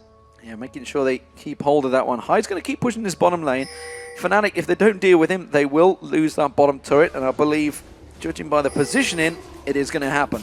So Fnatic may indeed stack towards this middle. We do see Meteos and Sneaky sticking around in the mid lane at the moment, though, so they're going to keep Fnatic's 3-man push at bay. Peke is backing off. What's he going to buy? What's he going to pull out? It is just simply going to be ward coverage that he requires. That turret's going to take itself down. Peke is going very defensive on Twisted Fate this game. As you said, he's not looking to fight. He's looking to split push this game. And it is a very different style that Fnatic has to play here. Even though they're still trying to catch Cloud9 in rotations, their catch potential and their ability to finish off a Cloud9 person while they're caught in a rotation is much lower. Zac is full tank. Twisted Fate is building defensively. That is nothing compared to the damage that Lissandra and Kassadin were putting out in the previous game. This is much more a comfort zone for Cloud9 than it is for Fnatic. And the fact that High has just gone back and got himself that needlessly large rod tells me that Cloud9, they want to fight. They want to fight fast and early, it seems. And Fnatic, meanwhile, they don't want to be this. They're going to back away once again. Yeah, and you can see Fnatic's already in very defensive formations. They don't have split pushes going in any of their lanes. They've lost their outer 3 turrets, and they have effectively lost ward control over the Dragon area as well. Even though Cloud9 hasn't put down many pink wards, they're keeping Fnatic back just by having bodies in the way. And you've talked about how important the Rumble, his equalizer, can be on that Dragon control. It could be a vital turning point in Fnatic. I'm not sure when this Dragon comes up in a minute whether they want to fight for it. I don't know if, like, it's very tricky. Instead, they'd rather get a catch somewhere else, and they get High with the gold card. They're going to catch on towards him. He's going to jump away. Good Earth coming out there, but oh, the cocoon landing max range there from Cyanide locks him down. That may signal it. He's going to be back up in 30 seconds. Dragon's up in 50. He's got 20 seconds to run for the Dragon. See, those are the types of fights that Fnatic wants to try and catch, because they can't win in a 5v5, but in a 5v1, they absolutely can, because they were just able to chase High down. If Cloud9 can't make counterplays to those types of attacks, they're going to try and do that every time Destiny is up for Peke. We'll see which way Peke goes with his build. Whether he's going to rush out that Lich Bane. We do see Zhonya's Hourglass going to be coming out from High as that first item. Balls, meanwhile, with that Haunting, guys. He's going to get himself some of that farm going. He's fell quite a long way behind sOAZ in terms of farm. You can see it's a 30 CS difference. And Balls really wants level 11, so one more level, and that equalizer is going to become substantially more threatening. They've managed to get High up.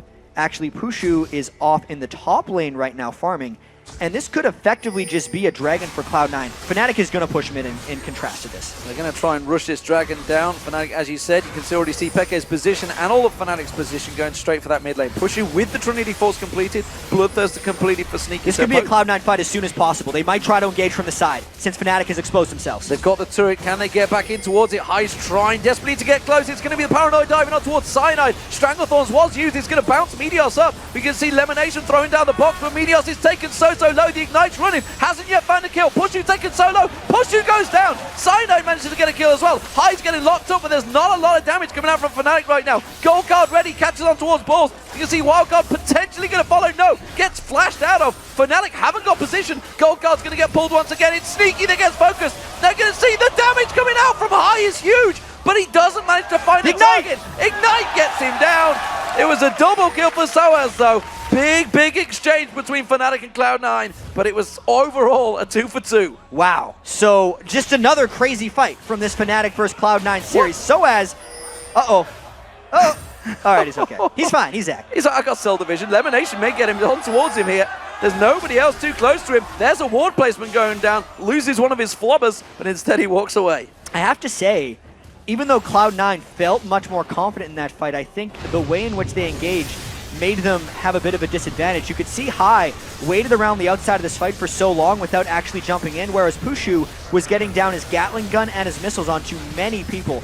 Once Cloud9 saw Pushu, they were able to go for him, but as far as the overall positioning of the fight, Pushu got off substantially more damage than Sneaky did.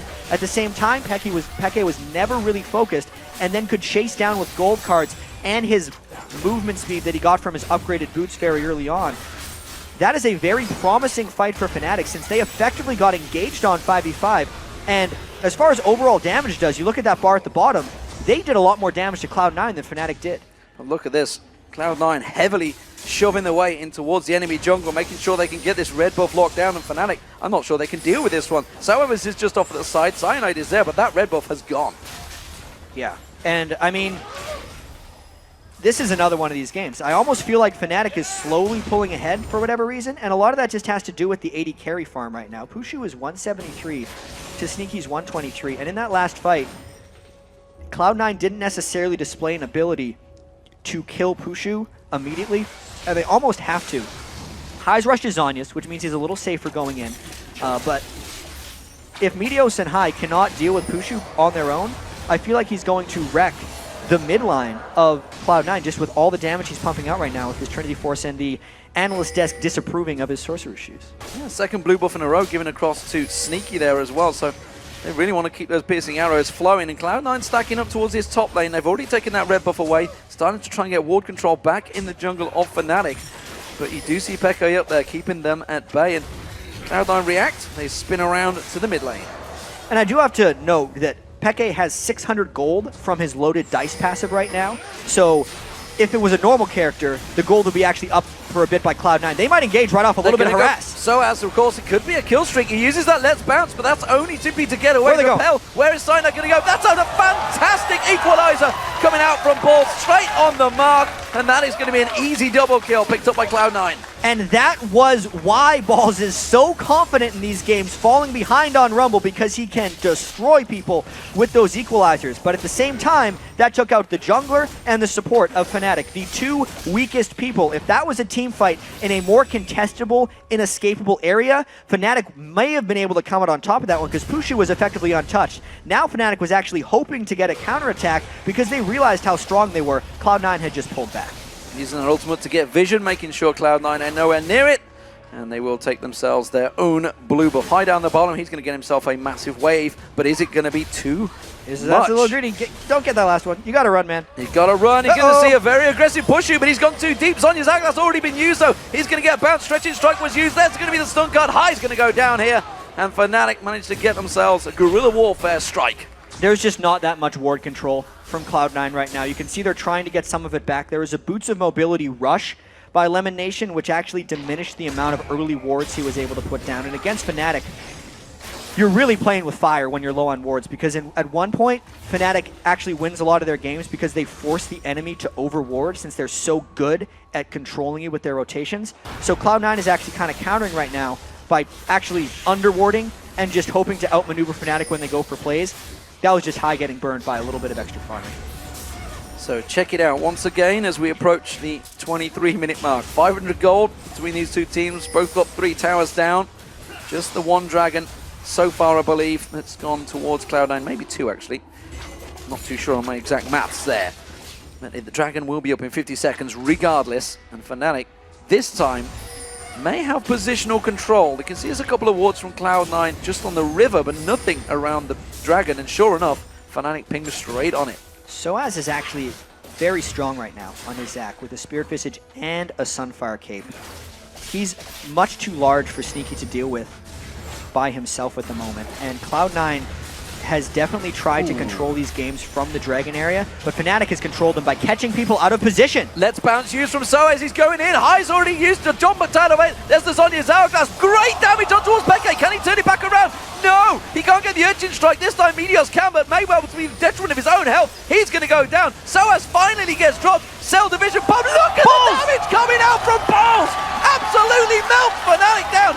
Cyanide's going to try and save sOAZ, but Cloud9 turned this fight on its head. Can they get the ace? They can just get the slide on towards him. Pitching out and doesn't find his target. I feel Cyanide may have done just enough to escape this one. A 4-4-3. And even though that fight was a crazy turnaround, it's still a close one. Check out Fnatic thinking they have this fight because they catch Sneaky and LemonNation a little bit. Meteos re-engages. Even though Peke was bursted down, that effectively felt like a 1-for-2 because Meteos was taken down as well. We have to cut away from that though because Cloud9 is trying to take the Dragon care. And they're going to get it. That's going to slide the gold into 3,000 in their favor. That is a big, big turnaround for Cloud9 because they were the ones that got engaged on that hook from LemonNation on sOAZ during Let's Bounce. Absolutely stopped him in his tracks. And Fnatic, they were a little overconfident going into that fight, I feel. Let's look at the items. Let's look what's going on between these teams because we're going to have a moment of respite here, I feel. Maybe. As I'm just looking at Puszu. D-Man, game 1 broke around 25 minutes when Fnatic seemed to pull ahead. That was a 24 or 23-minute fight where Fnatic was trying to pull off a similar maneuver, but this time Cloud9 kind of had a counter for it. I really wonder if now Cloud9's going to take that fight to slingshot themselves ahead. Just taking a look at the items as well, you can see Meteos is a completed item ahead effectively. He's got the Locket of the Iron Solari, whereas Cyanide is just sitting on his Aegis of the Legion. They were able to finish off Puszu that fight and kind of eliminate his threat, whereas Sneaky's going with that Legolas full Archer outside build where he's just trying to poke with piercing arrows. And High hasn't hit his Lichbane yet. I think that would be a moment for Cloud9 to break if they can get there quickly enough. I'm looking at that last fight. sOAZ obviously goes in. He's going to be getting the Let's Bounce on. Didn't really get on too many people. But Puszu has Valkyried into that fight a couple of times now. He's going straight into Balls' Flame Spitter. He is absolutely melting YellOwStAR and Puszu right now, as well as Peke. They're all really squishy targets. And he seems to be landing that Equalizer perfectly on point. Yep. And they're just melting. And he's gone with a slightly more defensive Rumble build. This is the magic penetration straight into a Rylai's and then a Negatron Cloak. The reason I love the Negatron Cloak instead of an armor item is because he's diving onto Corki, who, as we've mentioned before, actually does more magic damage than he does physical damage, especially if he's itemizing for those Sorcerer's Shoes. So immediately, Balls is trying to actually turn himself into a bulldozer that runs through Fnatic's teams and finishes off Puszu. Well, Fnatic know that the blue buff is coming up soon, as to Cloud9. Look at this. You can see the defensive posturing from both teams. Cloud9 being the aggressor, though. They're going to come in with that Oracle, clear out the wards. Oh, Fnatic's waiting. Fnatic already awaiting. His LemonNation's going to be the focus. Stranglethorns goes down. High's going to get bounced in the air. Will they get the damage, though? Another fantastic equalizer. Melted Fnatic. Peke gets dropped. Cyanide in trouble. He's all over it. Then Puszu. He's going to get locked down. Valkyrie's out. sOAZ goes back in there. YellOwStAR taken down by Meteos on the backside. Puszu and sOAZ having to back out of there. It's simply a 2-for-3 exchange once again. Chaotic fights. Are we going to have a fight that actually goes all in one direction? It's always 3-for-2, 4-for-3, 2-for-1, 1-for-0. It's always close. That time, Fnatic tried to pull off their brush maneuver, but Cloud9 had the lead and were able to re-engage strongly. I'd say Meteos got a little bit lost in that fight, chasing away from his team, and it allowed Puszu to pick up 2 kills, which is extremely dangerous if you're Cloud9 right now. So, Let's take stock again. This could be an objective picked up here. Cloud9 on this. Oh, Pushu's going to get caught out. He doesn't want a bean of Meteos right now, but he has got ward coverage. He may continue pushing on towards him. He's got cover from the side of Sneaky and Balls, so he doesn't want to pursue too deeply into that unwarded jungle. So right now, we can see by Peke's build that he is going for more of a split push threat. Twin Shadows and Lichbane, 2 movement speed items right now, as well as helping himself out with a little bit of magic resistance to stop High from diving on top of him. If we're looking at Cloud9's team in general right now, they're generally diving with magic damage. It's Sharks that are trying to keep people on top of Balls as equalizers, and I really do have to hand it to Cloud9 as far as team fights go, because so much of what makes Balls good at Rumble is his team's ability to keep people within his equalizer. We see a lot of Rumble struggle keeping with that, but they have Sneaky's Varus ultimate, the Shark from High, and only Fear from Meteos that are keeping people there. But even so, Fnatic is really struggling to get around that spell. Well, as of yet, we haven't actually seen Peke. He's not been able to split push either. That's no. You know, got to give Cloud9 credit for that one. They've been keeping them fighting over those objectives. Dragon's going to be up in 2 minutes' time. You bet your life that's going to be the focus for both of these teams, as the goal differential is still only 3,500 in Cloud9's favor. 28 minutes gone in this game. We had a 33-minute game in match 1, which Fnatic, you can see, are 1-0 up. That snowballed heavily in their favor. Can Cloud9 do the same? Because these fights are slowly teetering on the edge towards Cloud9. Yep, but the game definitely has not broken yet. Fnatic is always getting something back, which is preventing heavy pushes from Cloud9 coming out later. This is the Cloud9 mid-game dive that they like to do, but there's no turret there. So what are they going to actually be diving? At this point, they're just trying to take control back of the map. Maybe Cloud9 goes for a few more Dragons, maybe they go for a few more Barons, or maybe they try and actually catch Fnatic in a ward rotation as they threaten Baron. I'm really not sure, because this game is too close. This game is very close. There's Pierce now, as you saw from Sneaky when he landed on Peke. It did a lot of damage. He hasn't got a great deal of hit points, and if he gets focused on, you see Pushu low, throwing out those rockets. He will keep them at bay here. Cloud9 seeing if they can siege it down. Fnatic thought about it. Elastic Slingshot being charged up by sOAZ, but does get cancelled out. And there's a monstrous wave in the bottom lane of Cloud9 right now that they would actually want to go down and farm, because that's a huge amount of gold that they'd be able to pick up. But Cloud9 is just so happy about having Fnatic contained to their base right now that they're sitting here for a little while longer. And we'll see where the High keeps on pushing his top lane. See Peke going around to rotate up there. That tower's very low, and Cloud9, I think, have got positional advantage. Peke's going to come in, but I don't think he should be here. They're going to see, they're going to dive in. They're going to see Earth bounce up. Peke taking so low. He gets dropped before he gets a chance to survive. Let's bounce being used. High's going to get focused on. He's taken low. Tower already dropped. sOAZ goes in. He gets himself a kill. Now they're on towards LemonNation. Cyanide focusing on there. Balls is going to come in. Again, equalizer. This time doesn't find his target. sOAZ is so low. Cell Division will be back up. Meteos does manage to turn the fear back towards him. Cell Division used in there. Cyanide and YellOwStAR trying to keep them at bay, trying to keep them away. Pushu's backed up already. He's going to come around. That's going to be another kill. And it is another 2-for-1 exchange, again going in favor of Cloud9. So slowly but surely, Cloud9 is winning fight after fight, and they've now moved their gold lead to 5,000. They caught Peke that time, trying to make a rotation towards defending that turret. High definitely manned up and went for the kill. He's really just trading his life for Peke's life over and over again. He's 2-5 on Fizz. Even through the exhaust, they were able to burst him down, but then you can see Sneaky had to finish off the turret for the safety of this dive, and Balls was trying to zone out the rest of the Fnatic team. If Balls had actually pinned Puszu with that equalizer, it could have been a much better fight for Fnatic, and they maybe could have taken the inhibitor. But because they didn't, Fnatic's on the counterattack. Uh-oh, Peke goes in, uses that Destiny, finds LemonNation. He's going to go down. That will be Peke picking up the kill there, and this may open up the Dragon. Pushu's already starting it out there. I don't think Cloud9 can fight it. It was a big gold lead for Cloud9, let's not forget. So this is not going to pull Fnatic in it just yet. It was still amazing timing there for Fnatic to make a move down there. Peke still had his ultimate up because he got caught in the first fight and was then able to use it to catch LemonNation. You could tell that Cloud9 was trying to use Dragon as an objective to extend their lead. That's why LemonNation was down there ahead of his team. He just didn't expect Fnatic to so aggressively pursue that objective, since Fnatic had slowly lost so many previous team fights for that one. Again, Fnatic just having that element of surprise and unpredictability that catches LemonNation off guard. Catching Cloud9 out. Whew. Let's take a moment. Let's take a moment. Let's have a look at this game. Let's see what is developing. The AD carries are becoming monsters. Sneaky, you can see. Bloodthirster, Last Whisper. He actually built up that Zeal quite a while ago, but he switched to a BF sword now, so he wants feels he needs a little bit more damage on that piercing arrow. It's already doing big chunks of Peke when it lands. Puszu, in the meanwhile, you can see that Infinity Edge now completed, along with the Trinity Force and Last Whisper he's had a while. Yeah, right now, Puszu is a lot stronger than Sneaky, only because he has completed items, but I think as those carries approach max items, if this game goes for much longer, Sneaky would then actually have an edge on him, but as of now, definitely not. I like the fact that Hai has completed his Lich Bane. We saw how much he can burst down before, but like, it's too crazy. It's 15-13, and the game still hasn't broken. Every time Fnatic looks out, there is a danger for Cloud9 to pounce on them with Nocturne and a Fizz ult, but then every time Cloud9 peels away or even thinks about splitting up, Peke is just picking them off with his Destiny. Even though Peke is not picking up kills, he has 11 of the 13 kills that Fnatic has been involved in, which is the highest participation on the team. This is so strong for both teams right now, and I usually don't say that.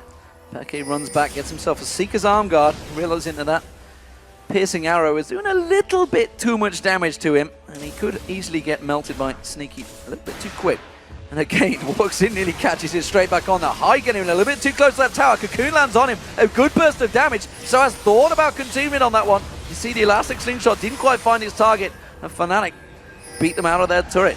Cloud9 needs a new plan for this, because they have not gotten a smidgen of damage onto that middle turret, and High took half of his health for nearly no reward. Either Cloud9 needs to just split push and try and catch Fnatic in another rotation between turrets, or Cloud9 needs to start warding up the Baron pit and starving Fnatic out as they try and check. That mid lane siege is not going to work against Twisted Fate and Corki. Fnatic not getting in position quick enough to defend this inner turret. They are 3 members down there, but again, that piercing arrow, it's rattling through and doing the work it needs to. But that minion wave, it's getting kept off. sOAZ with the Elastic Slingshot gets hooked in there, but they've gone a little deep. What a fantastic kill there, though. Straight away, Puszu down. That's a massive damage dealer for Fnatic. They've got to back out of this fight, and you can see High, he wants to go in. Urchin strike on towards Cyanide. He's going to go down, the dot ticking away, and that is another 2 kills. 3 kills, count that, for Cloud9 and an objective. They could push on towards the inhibitor here. And the game may have just broken wide open, D-Man. This is the first decisive victory Cloud9 has had in a fight. There's still 3 people dead on Fnatic, and because the game is late, those death timers are still over 30 seconds. TF and Zyra will try desperately to hold this off, but Cloud9 wants the inhibitor. Chain of Corruption coming out, but it doesn't find its target. They're still very low, remember. You can see those wildcards coming through. I having to dodge out of that one. He is going to take the inhibitor down, though. So Cloud9 have broken the siege. This is very cautious right now for Cloud9, though. Peke is going to try and stop this recall as long as possible because he knows Fnatic is coming up and they could rush the Baron, right? So if Cloud9 doesn't recall together, the wildcards are going to keep them slow. See, they're going to keep chasing this one. Cloud9 needs to try and make this escape. The rest of Fnatic, though, is going to run towards Baron. This is testy. Oh, so Cloud9 are backing off. They're going to all base. Have Fnatic going to get in there quick enough? You can see there's a giant wave on the bottom wave pushing on towards that inner turret. They're not going to worry about that, though.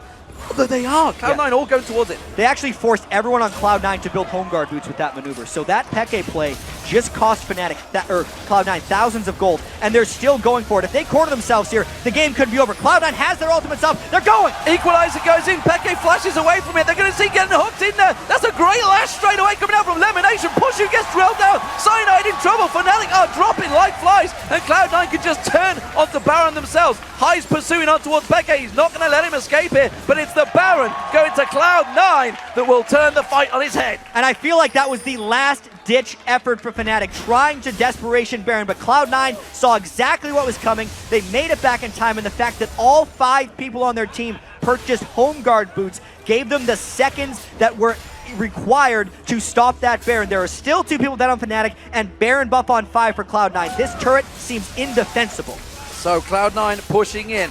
Have they turned this game on its head? Have they done enough? 33 minutes, game 1 that Fnatic picked up. 36 minutes now, Cloud9 seemingly charging through the base of Fnatic. Have they done enough to take this game to all square in the series? You can hear the Cloud9 chants now coming out from this heavily North American crowd. And based on those last sequence of events, it's going to take a whole lot for Fnatic to come back in this game. They needed Peke to get strong in order to split push. Fnatic was staying alive mainly by catching individuals off for Cloud9. But now that there are 2 inhibitors down for Fnatic, Cloud9 doesn't need to worry about maintaining presence in 2 out of the 3 lanes. Every single person on Cloud9 can go back and shop and push down that 3rd inhibitor, and Fnatic is effectively forced to defend that with 4 people, because Fnatic actually needs 1 person full-time to defend the 2 waves of super minions. Dragon spawns, and Cloud9 already unweighted. That Baron buff on them has already taken down an inhibitor. The top wave being pushed out by Fnatic, but it is Cloud9 that are in the driving seat right now. Fnatic trying to keep those super minions at bay, but everything is being taken away from them. Dragon goes, Blue goes. It's only a matter of time before Cloud9 come knocking on the front door. Yeah, and they have many cloaks as well. LemonNation has done well with That's his a lot of objective cloaks. gold. He's got a couple Megatron cloaks in there, totaling 186 magic resist right now. He's going to be wanting diving in with the rest of the team, and this is a full magic damage Fnatic team. This is LemonNation just calling it out and being like, I don't need armor. I'm a tanky support right now. I'm a tanky support. And that's simply like all he needs. But Sneaky's piercing arrows have been on point. Every single time the fights start for Fnatic, they're about half hit points. xPeke or Puszu already getting targeted every single time. So they're going into the fight at 3/4 health. And all it takes is one of High's Sharks, and they spam down onto that target, because Meteos will go in with Fizz, their dive buddies, the equalizer comes down on top of it, and that person is dead. It starts the fight 4v5. Cloud9 has some of the best team fight coordination in the world, and that's the reason they were 30-3 in the North American LCS. Round 2. High comes around the side there. They're going to dive on towards xPeke. He's just going to get dropped where he stands. Equalizer comes down. Puszu trying to put as much work as he can in, but he just can't fight down Cloud9. He's putting the rockets out, but it doesn't matter. The rest of his team have dropped like flies. It's going to be the 3rd inhibitor of the game going to Cloud9. Cloud9 will close this game out surely. There's nothing Fnatic can do. We're going to game 3, ladies and gentlemen. North America strikes back. Another clean team fight for Cloud9, and absolutely they struck back with a vengeance. Both of these games, D-Man, were incredibly close, and I can't wait for game 3. Cloud9 take victory against Fnatic. We are all square. As the focus from High, the crowd absolutely loving it. The American champions putting up the fight that honestly we thought was going to come, because game 1 was close, game 2 was close, game 3 is going to be awesome. I don't know what's going to happen. Just because we got to keep it. We know Fnatic's back on the blue side next. And we know how well High did with that Fizz pick. He killed xPeke 1v1 at the start of that game. Nobody expected that coming in. Fnatic could not pull the mid-game triggers. They went with a much different style from game 1 until game 2. I almost feel like they have to go back to the first style for their 3rd game here, because Cloud9 seems to be warming up here. They had to come in cold to this. 2nd game was great. And let's not forget, Fnatic back on the blue side. Will that be a big difference? Who knows? Because these 2 teams have been slugging it out. What do we see? They've switched to 2v1s. Do we see anything from them? Because that was the startup this time around. Yeah, I feel like this is going to be one great discussion on the analyst desk Absolutely. for this one, because we all didn't know what was happening coming into this. This was one of the greatest unknowns. I felt like these are 2 incredibly strong teams. Number 1 from NA, number 1 from EU. I don't know if lane swapping is the answer for this one, because they're just brawling with each other. Absolutely. Well, let's hear what the guys have to say at the desk. It's going to be over to Trevor. Take it away, guys, to break down that win. Thank you very much, D-Man, and another fantastic, fantastic game. We'll get to the team fights and the crazy action a little bit later. I want to go back to picks and bans, talk about the fact that Fizz was first picked by Cloud9, and xPeke picked Twisted Fate into Fizz. That is a detrimental lane matchup. It's one that xPeke has lost before in the past. And I think he was hoping to play the map a little more, but it just didn't work out for them. And I think that comes with confidence from his first game. He outplayed High and won lane pretty significantly in the first game, and I think he thought, oh, this guy's not that good. I can get away with a not-so-good lane matchup, but obviously he just couldn't pull it out. I think this really showcased the strengths of Meteos' jungle style as well. Last game we saw, of course, High getting down early and then struggling not getting those blue buffs, and xPeke getting that really big lead on Kassadin. But the opposite of that is kind of what we saw this game. With the solo kill onto xPeke early, Meteos was able to become an absolute monster. He had over 4,000 HP on Nocturne by the end of the game, over 100 CS up over Cyanide as well. When that mid lane is winning, what he can do from the jungle is magic. The issue with the mass farming jungle is just that the other jungler has to capitalize on the ganks, and I want to congratulate Cloud9 there, because they really play well, knowing that the enemy jungler is aiming to gank and is not farming, and they've dodged a lot of these ganks the entire game. So talk to me a little bit about the junglers as we were on there. We're talking about the early game, because we've seen some 3v1 lane pushes there, and you know, Cloud9 try to push the top lane, they try to push the inner turret down as well, but they sort of were half committed, half in, half out. I know you had some thoughts on that, Crepo. I really feel for Fnatic, next game they should try to match and go for two versus two lanes and 1 against 1, because they had the better level 1. They could have scouted ahead, they could have gotten wards out. If you match Cloud9 2 against 2 and 1 against 1, I think you're going to come out ahead. Especially the way Cloud9 pushed their level 1 was really good. They went for early 3v1, early push, which means you kill one wave, pushing the next. Compared to Fnatic, they were trying to zone balls of XP, and they went for stacked wave push, which is really bad if the enemy team just pushes on through. And I can't help but be disappointed that, in the first game I pointed out, Puszu's Sork Boots build only works when he's ahead. This is a game where he needs MR. He's up against double AP, and both these guys rushed Sork Shoes. He instantly exploded multiple times because like 30 minutes into the game, he has no MR items. He's sitting at base MR plus runes. And really, if he just had built a Negatron Cloak or early Mercs, none of that would have ever happened. He would never have gotten chunked, and those teamfights would have went the way of Fnatic. He also built a Lost Whisper right after Triforce, and I think that's the point where he should have actually invested into a Negatron Cloak, because I don't think Mercury Threads are as gold efficient against a team like this, because you don't need the tenacity. Fizz is going to blow you up, like his ulti is going to hit you. Tenacity doesn't affect you as much. Yeah. We're getting set up for game 3, so just closing thoughts there, Freak. Yeah, so what I actually wanted to talk about was some of the team fights and how those were set up, because when you look at Peke's build, he was building very defensively to not die to Fizz, was trying to be a split push nightmare. It took a very, very long time to set up and never really got to be useful. But comparing the composition, specifically how the junglers were set up, so Fizz and Nocturne get to dive in there and kill off Puszu. They get to survive through the Zyra Peel and the Corki Burst, whereas Cyanide's Elise never gets to do anything because he's under-leveled, he's under-farmed, and Puszu, even though, or not Puszu, sorry, but Sneaky, even though he's supposed to be get hit by Zac and Elise, gets hit by just Zac, who gets peeled by Thresh, and then you have an AD carry who's shooting and an AD carry who's Zed. Or an AD carry who's dead, rather. Meanwhile, Rumble's tossing you. Yeah, there was no Zed. Unfortunately, that was banned. Zed makes people dead. So but yeah, the back lines were completely different due to how well the front lines for each team performed. So I got a little wrong. We do have a little bit more time to talk about these fights, and I want to ask you guys now. We missed, or some of the ultimates were a bit sloppy. There's, these team fights were not as crisp, not as clean as maybe game 1, which are a lot more sort of decided. And we've seen both teams trying to flank, coming from the sides, coming from different angles. And my question is now, was that team's being caught out? Was that team simply reacting? Because that was a high kill game. I think it was like 18-13 towards the end. European teamfights generally go a lot slower. When you saw a bot lane where Cyanide was sOAZ was trying to zone with his elastic slingshot, normally any EU team would back off there and re-engage after it was down. This is free bait for Cloud9. They like diving in with 2 people. They had the hook on Zac there, and then they just dove, and nobody's ready for that.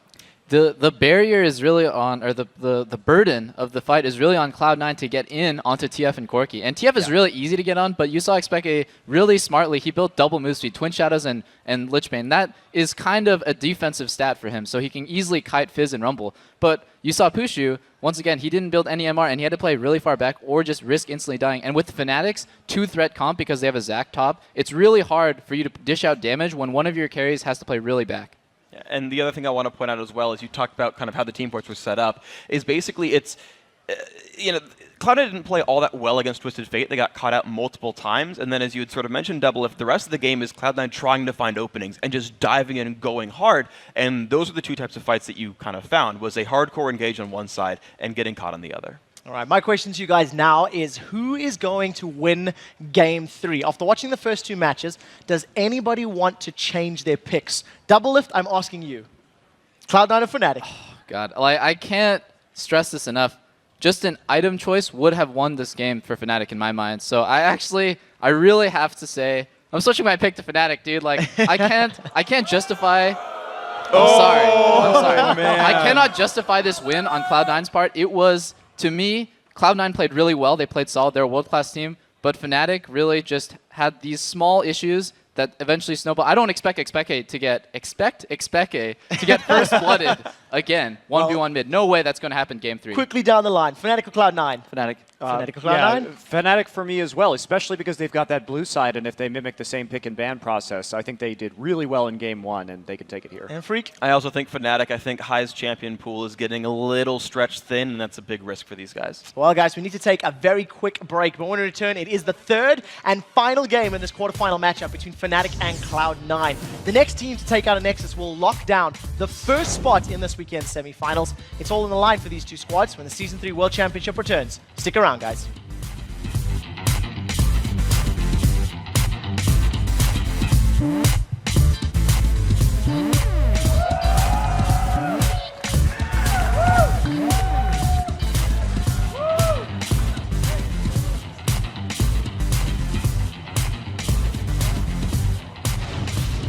Kill sOAZ. Jesus. Back here. Puszu. YellOwStAR. Cyanide. sOAZ. Oh, fuck, get the bombs. Go. We're going to game 3, ladies and gentlemen. North America strikes back.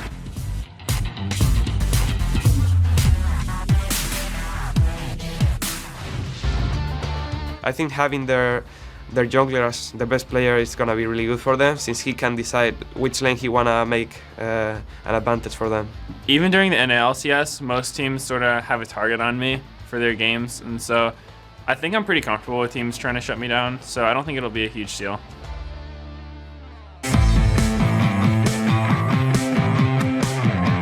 Welcome back to the Season 3 World Championships live from Los Angeles, California. We couldn't have asked for a more dramatic start to the quarterfinal rounds. It is time for the third and final game between Fnatic and Cloud9. The winner of this match will be the first team to lock in their spot in this weekend's semi-final. Yeah, D-Man, and both of these games have been extremely close in the early and the mid game, and then they've generally been turning because both these teams know how to end games. And in that last one, I mean, we can't say enough about Balls' Rumble Ultimates in that one because they didn't even have the team that locked down amazingly. He had such a rough early game as well because of the 1v2 lane scenario, and then he just crushed them. This is why Cloud9 actually runs pick and ban scenarios generally assuming Rumble's banned because they don't expect people to let Balls play it. And think back to it, he was about 30-40 CS behind sOAZ, but they gave that split, or they were trying to give the split lane to Peke, and it just didn't work. Cloud9 were ready for that. That's one of the games that they were obviously prepared for. Yeah, and I mean, as Doublelift was saying on the analyst desk as well, he doesn't expect Peke to die again to high. 1v1 in the lane, that could have been a big turning point in that game, because even though Peke didn't seem to do anything to turn it back, it could have been because he was set behind early by that 1v1 that Fizz did to his TF. It's going to be an incredibly interesting third game. We will see how this one works out, of course. So, what are we thinking? Picks and bans are going to be getting underway in a moment. So much has been focused on those mid lane players. Yeah, so as far as Cloud9 goes, regardless of them being on blue or the red side, they have banned Aatrox, Ahri, and Kennen, I believe, in all three of their games. No, Aatrox, Orianna, and Ahri. Yeah. My bad on that one. And then the only ban that has differed has been a Kassadin versus a Fizz, which was then first picked. And of course, Fizz gone right off the bat. Yeah, they weren't having any of that. They were like, yep, you're pretty good on Fizz. We don't want that. We don't want that. So, a bit of respect maybe finally coming out towards high there. Orianna going to get taken away. Looks like Cloud9 sticking to their guns. Probably going to see Ahri coming out afterwards. They stuck to their guns after the first game. It's what got them to game 3. And Cloud9 came into this completely cold. Fnatic had 8 games in the group stage over the past week, won 7 of them. They just suffered their second loss, actually, of the entire World Championships, whereas Cloud9, they don't have the luxury of suffering a second loss. If they lose again, they're out. Rumble taken away. They realizing that did not work. That leaves Kassadin open. Will they first pick it again, or will they allow it to go over to high? Do they feel there's a higher value first pick? They should just go for Kassadin again. It worked for so them well in the first game. And since Cloud9 completely stuck with their bans, why wouldn't we see this? This is what Fnatic won with. I don't know if there's anything Cloud9 really could have done against this. It's either that or Orianna, I feel like. I think they're too afraid of Cyanide's Aatrox, and clearly too afraid of the Ahri for good reason. It would really just come down to that Orianna or Kassadin pick. Finally, Kennen, of course, was allowed through. That is going to give it to Balls, and the Zyra taken away from YellOwStAR at last. Yeah, and Cloud9 is going to combo that with Ashe, and they don't think that Fnatic would pick Ashe without Zyra. Yeah. I feel like Fnatic is just going to try to mimic their composition that they had in the first game. Because they still have, well, they don't have the Zyra, right? But they could still do Corki. They could do that with Leona. They could almost just double up on the dive that they had originally. But at that time, it's more difficult to do that against Kennen Zyra. Just because it's so difficult to dive into both of those area of effect ultimates. I think that Kennen is mid lane, actually, for high to go up against Kassadin. Well, let's see where the Puszu goes for Corki. I think actually we may see the jungler coming out. I think Cyanide might show his hand, go for Jarvan early on here, because they don't want to show what they're going to be putting in that top lane. We're waiting down, obviously, Fnatic. Big discussions. You can Fnatic see is so unpredictable in these the phases. whole team, of course, Lee Sin. How would I forget? And they're taking Varus away. They know that actually Ashe is probably going to come out, so they're thinking we need something for range here. They need something to counter back as far as crowd control goes. They know that Cloud9 likes to overload crowd control, and you know, once again, like Fnatic is just so damn unpredictable in these situations. It would seem like they'd go for Corki once again. I'd almost expect still from Fnatic, even though Cloud9's picking right now, maybe their last 2 picks, why not Lissandra again, right? Yeah. Why not Leona and just go for the full-on dive? That's the thing that makes the most sense to me from Cloud9's perspective. Or sorry, from Fnatic's perspective. And wow, now Sneaky goes for Corki. Sneaky goes for Corki instead of They don't Ashe. do Zyra Ashe. They go for Nocturne. Nocturne worked very well last time around. Mhm. However, that was up against the gold card pulling Twisted Fate. This time around, Peke is not going to be too worried about that spell shield. Yeah, so Meteos has fallen back on his 2 junglers. He only played 2 junglers in the North American Regionals, Elise and Nocturne, and he's doing that once again. The Corki pick for Cloud9 fits in here because they have the Kennen mid lane. Cloud9 has like a minimum quota of how much crowd control to bring into a game. And since they have crowd control in the mid lane now, they don't need it from their AD carry position, so they're loading in more damage. Well, Fnatic have 18 seconds. Leona has been used. Leona, Lissandra. What else would sOAZ? sOAZ has pick of what he wants to sOAZ play does have pick. That would work too. It's not a champion he Never know what they're gonna enjoys, do. but it's definitely a champion of choice, and it has been locked in. So that's actually a lot of tankiness to go with the mobility that Fnatic have. And immediately the Vladimir gets picked as well. That was waiting for the Shen pick. Yeah. We saw Balls' Vladimir against a Zac in the North American Regionals, and he completely outfarmed him later in the game. There was nothing that could chase him down. This time there's a Kassadin that could chase him down. He's going to want to try and lane it against Shen as much as possible and be that split push threat. Once again here, these teams got, even though they're stealing each other picks, almost exactly what they wanted. These are Cloud9-centric compositions with loads of damage and enough crowd control to lock people down while you're bursting them. And then Fnatic, they have Kassadin. That's all they need as far as their style goes.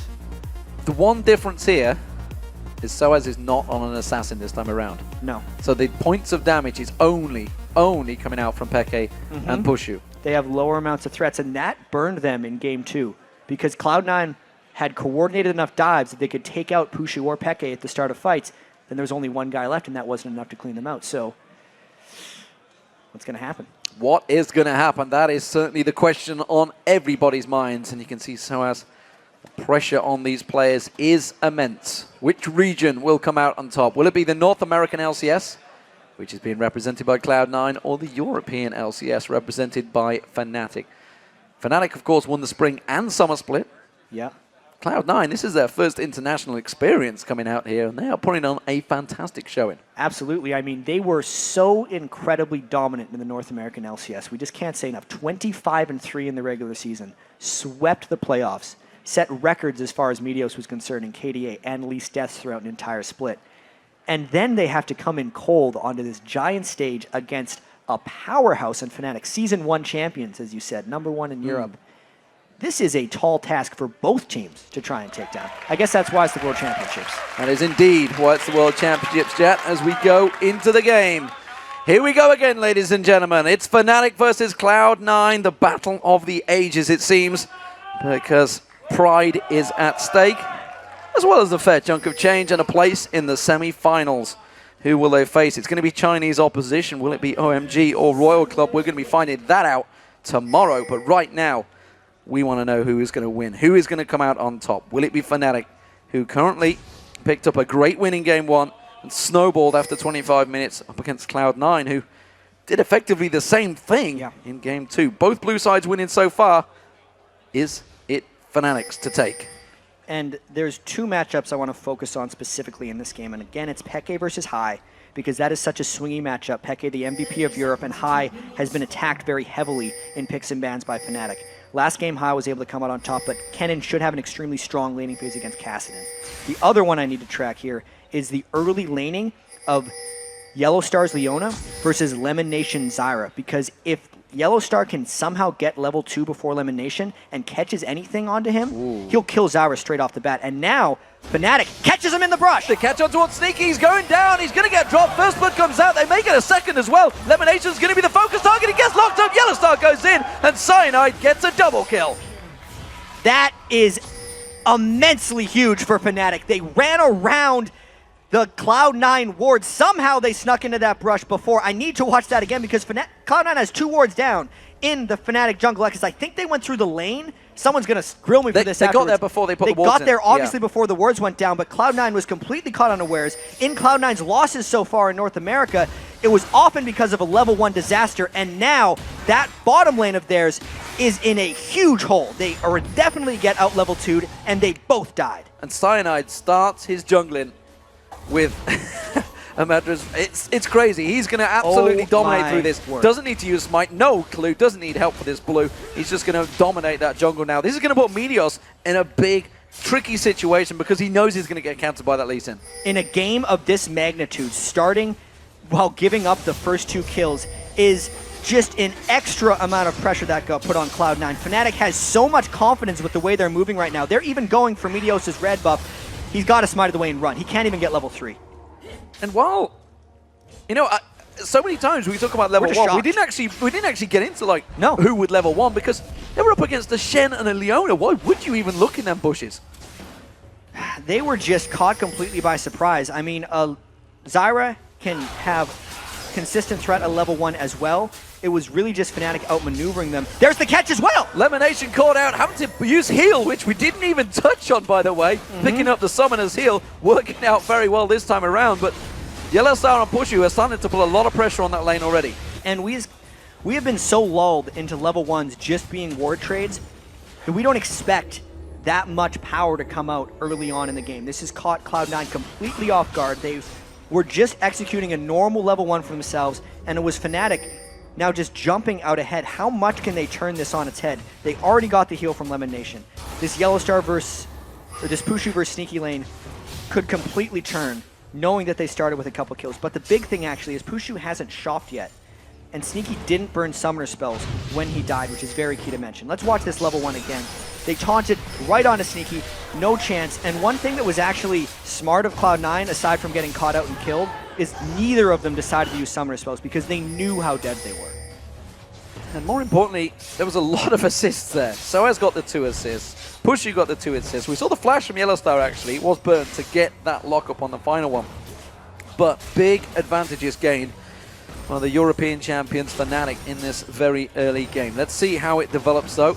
Not get carried away. It is very early on, and Meteos is coming up towards his top lane. There's not a ward that sees him. Puszu and YellOwStAR feeling very confident. They're going in. They're going in for Puszu. Puszu may get locked up. The fear does get triggered, but it sends him towards his own tower, so it's not a favorable trade for Cloud9. Extremely close now. Cyanide coming in the mid lane as well. Hydus Lightning rushes away. That gank up top by Meteos needs to be pressured with some turret damage right now because they forced one back and they're effectively forcing Cyanide to come up and cover. Remember, they took a 3-minute 33 tower in the first game. This time around, Cyanide is coming up there to cover it off. They're not going to keep on chunking down that tower. They effectively forced Fnatic out of their split push game in the last match. This game, they don't really need to do it. Maybe they will, with obviously the fact that Shen's there generally triggers that they are going to go split push. It's a very good trade for sOAZ on Cloud Balls there. Yeah, early on, sOAZ is definitely pressuring this lane as heavily as possible. Balls will not be ramping up for another little while here. He needs to get about level 7 or 9 and a Spell Vamp Spirit in there. Ooh, Hike has his flash burned as well by Cyanide. Double flash is burned actually. Peke as well, taken very low, so the trade going well for High, but both of those flashes now down. It's going to affect High more than it is going to be Cyanide. Cyanide himself is just returning back to that jungle. He's going to be running like a monster around that jungle as well. In terms of farm, though, he's actually behind Meteos. Meteos always managing to farm a little bit of his jungle. The main advantages in this game are just those first 2 kills. They get 600 gold for the first blood, a split of 500 gold for the second one, so it is exactly so. Fnatic did not go back and buy after they got the kills because they happened so late. So if we're going to see that 2 kills start to snowball, it's actually going to be now because Fnatic has went back, bought their first set of items, and is actually taking advantage of this gold lead. Check out those items from the AD carriers. Sneaky went back, he got himself a double Doran's Blade. Guess a Phage will follow, leading into the inevitable Trinity Force. But look at Puszu. Because he got that early assist gold, he went straight for a pickaxe. Is that a little overconfident? I don't think so at all. I think he's just trying to rush more damage than Sneaky can deal with. He's going to be building that into a Last Whisper anyway if he's going with the standard build. And he's just really just trying to get the immediate advantage. Balls has been dangerous for a while. The last time he scouted Cyanide with one of those Vladimir E's, this time he gets caught. You're going to see the ultimate coming in. He's trying to catch him out. He has Kapul away. And he has got that ghost on. He's going to go deep. Cyanide on this one. He has got him down. And would you believe it? That's a third kill for Cyanide. Balls had burned his flash previously, gets his ghost burned on that one, and that was just a little bit of overconfidence in that lane. He picked the Vladimir as a counterpick to sOAZ, had gotten a few levels under his belt, so thought that he would be able to start bullying him out, but that is why Cyanide was there for the gank. And you know, for any jungler, I would say getting 3 kills on him, it's not favorable. You'd want him on the AD carry or something, but it's a Lee Sin. Lee Sin's going to get going, and he's going to start doing a lot of damage. Especially if he can get around. The thing with this is Cyanide has an absolute window with which he can be effective here. He's built it into a Sightstone, so he's not actually getting combat effectiveness out of this. If there is a team fight force for Cloud9, it is map control and mobility that he's building into that Lee Sin right now. He wants to be hopping around, he wants to stop Meteos from having effective gank paths, and he wants to catch Cloud9 in multiple rotations. So this middle lane battle, Meteos is given the blue buff, or is he? He may take that for himself here. Absolutely he will, because it's a Kennen and a Vladimir. Neither of those guys benefit off the blue buff. 3 members of Fnatic gathering in this middle lane. We do see LemonNation coming down, realizing that something may be up. Puszu was spotted out there. They're going in towards High. High himself hasn't got flash available, but the kick from Cyanide does not find its target. This game is going to be a dragon fight very shortly for Fnatic, I feel. They have the Shen in the top lane. He's made the transition, and there has not been a dragon play made yet. LemonNation is still not level 6. Neither is Sneaky on Corki, whereas Puszu and YellOwStAR are about 3/4 of the way to their level thresholds. The AD carries are fighting each other in the bottom lane right now, and Fnatic has just went back to buy another fresh set of items. If Cloud9 doesn't stop the objective push by Fnatic, they may end up falling too far behind to make a realistic comeback. They're actually forced into a game-deciding decision much earlier than they would like to be because the double kill that was given up at level 1. We do see Meteos is a long way from this dragon as well, so Fnatic seemingly will be gifted this one. I think Cloud9 may well have read the situation, but realized they're probably not in a situation to fight for it. YellOwStAR trying to get the lock on towards LemonNation does take a big chunk of damage from that piercing arrow. Fnatic starting this one off. Cloud9 going to let them have it. Yeah, LemonNation, you got to be careful, man. There is a lot of people that could kill you in this situation. They know Balls isn't there. They know Shen could teleport in. And this is effectively just a Fnatic power play. Power play indeed. That's going to push the gold to a 1,500 lead for them. Cloud9 trying to clear and shove that middle lane. Remember that High, if he gets left alone, he will put a lot of damage down on this turret, and that's exactly what he's going to do. And Peke, as much as he likes to roam and with that teleport, is going to have to keep check on him. And I feel like Cloud9's actually just trying to push Fnatic into a split push game right now. They know they fell behind early, and they have the split push Vladimir. He's got Ghost Flash, he's building in towards the Spirit of the Spectral Wraith, and Balls is hoping to draw enough attention that Cloud9 can just trade farm in the lanes and effectively bypass the disaster that happened early on.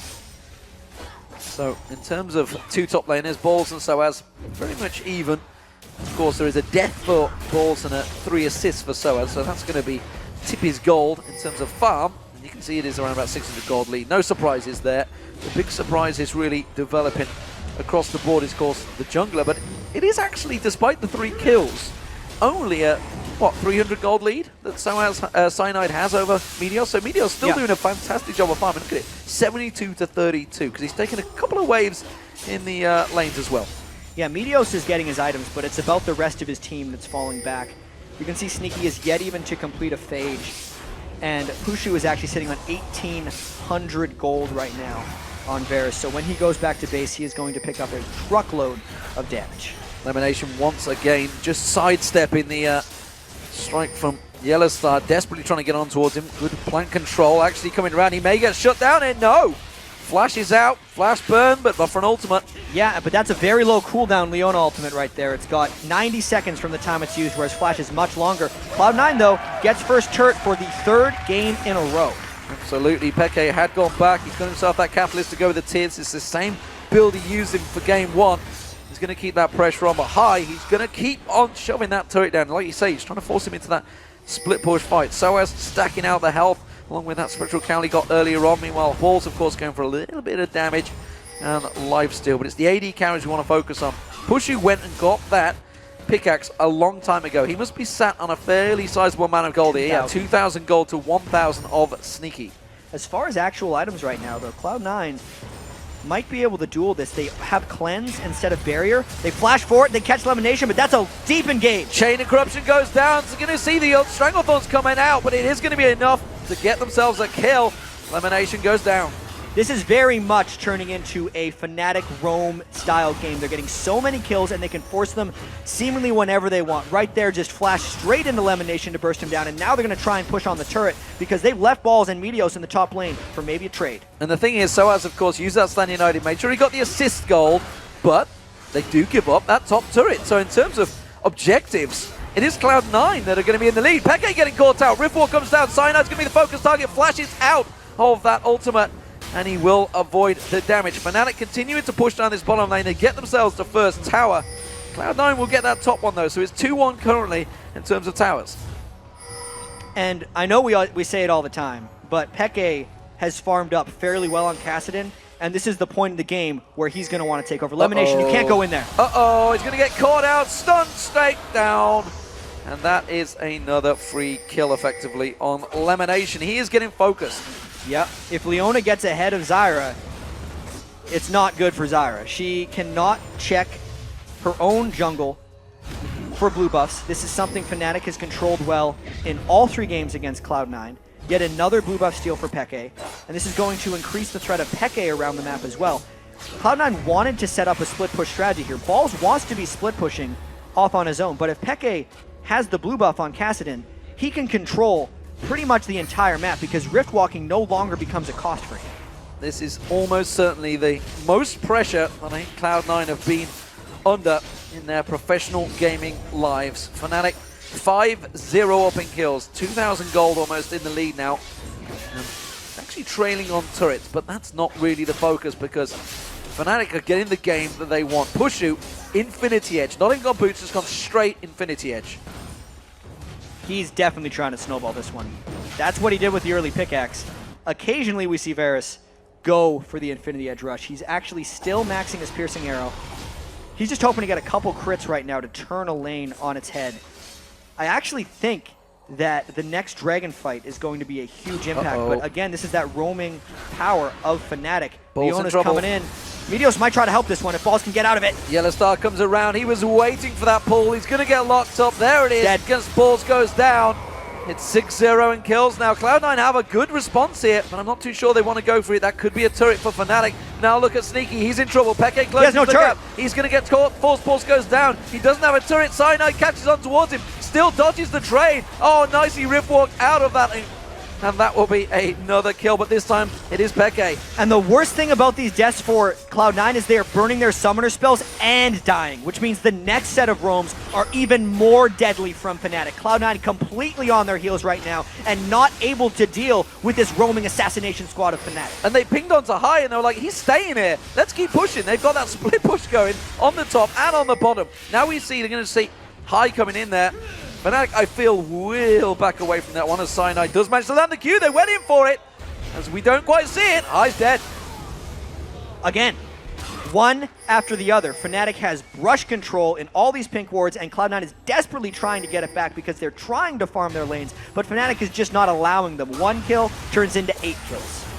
And the danger right now is that Peke is getting them kills. 2-0 is equal in farm, and we see High, he's trying to get that Zhonya's Hourglass back out again. Cloud9 might try Rush Dragon here. This would be their last-ditch effort, but Cloud9 wanted to set up this Dragon when High was level 11 with his ultimate up, but because of the roaming of Peke and the rest of Fnatic, they were able to kill High and burn his ultimate. So this Dragon becomes a much less attractive fight for Cloud9.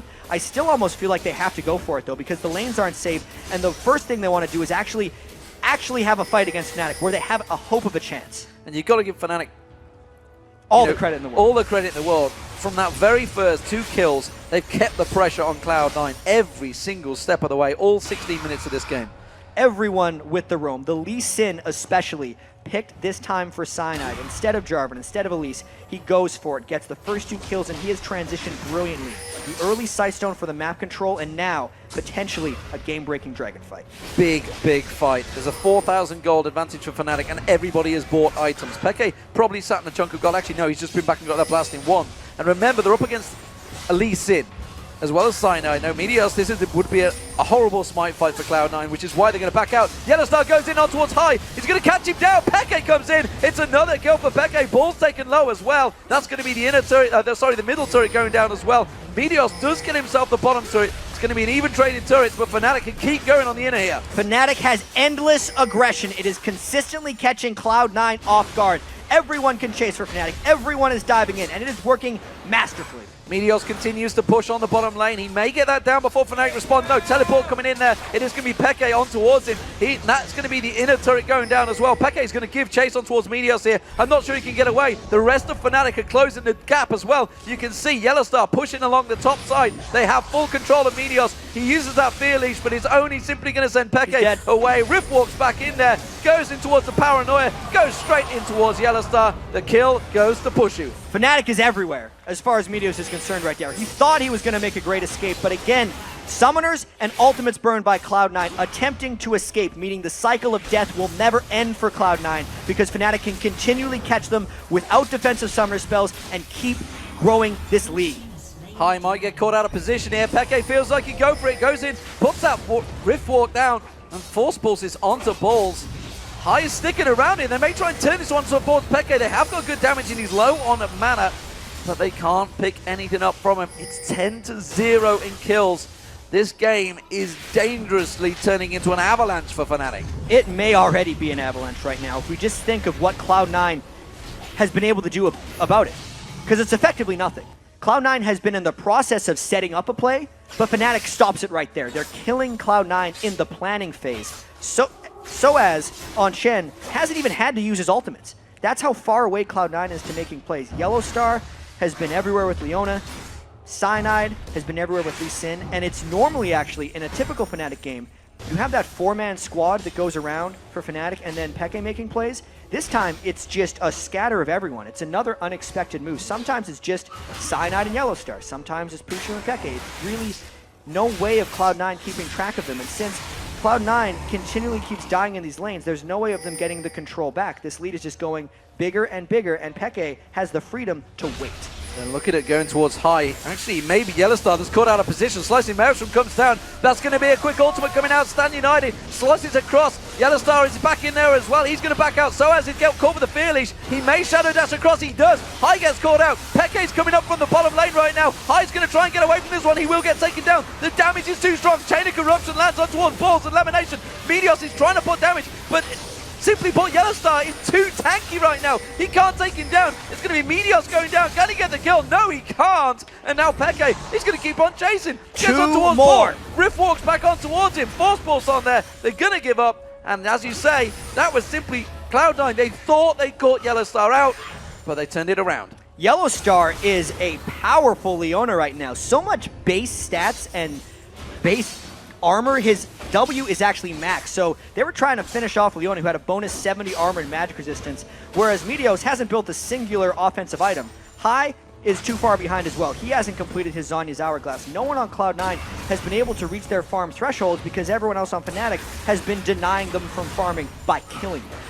Well, you mentioned Balls. He is a great farmer, and he is actually ahead in farm, but that doesn't matter because sOAZ is just so strong. And look at the gold across the board globally is massively in the favor of Fnatic because they've all been helping out in these kills. 12-0 the kill score right now for the European champions Fnatic. They seem to have stolen a march over Cloud9, and right now it's simply Cloud9. They have to turtle this one. They have to sit back.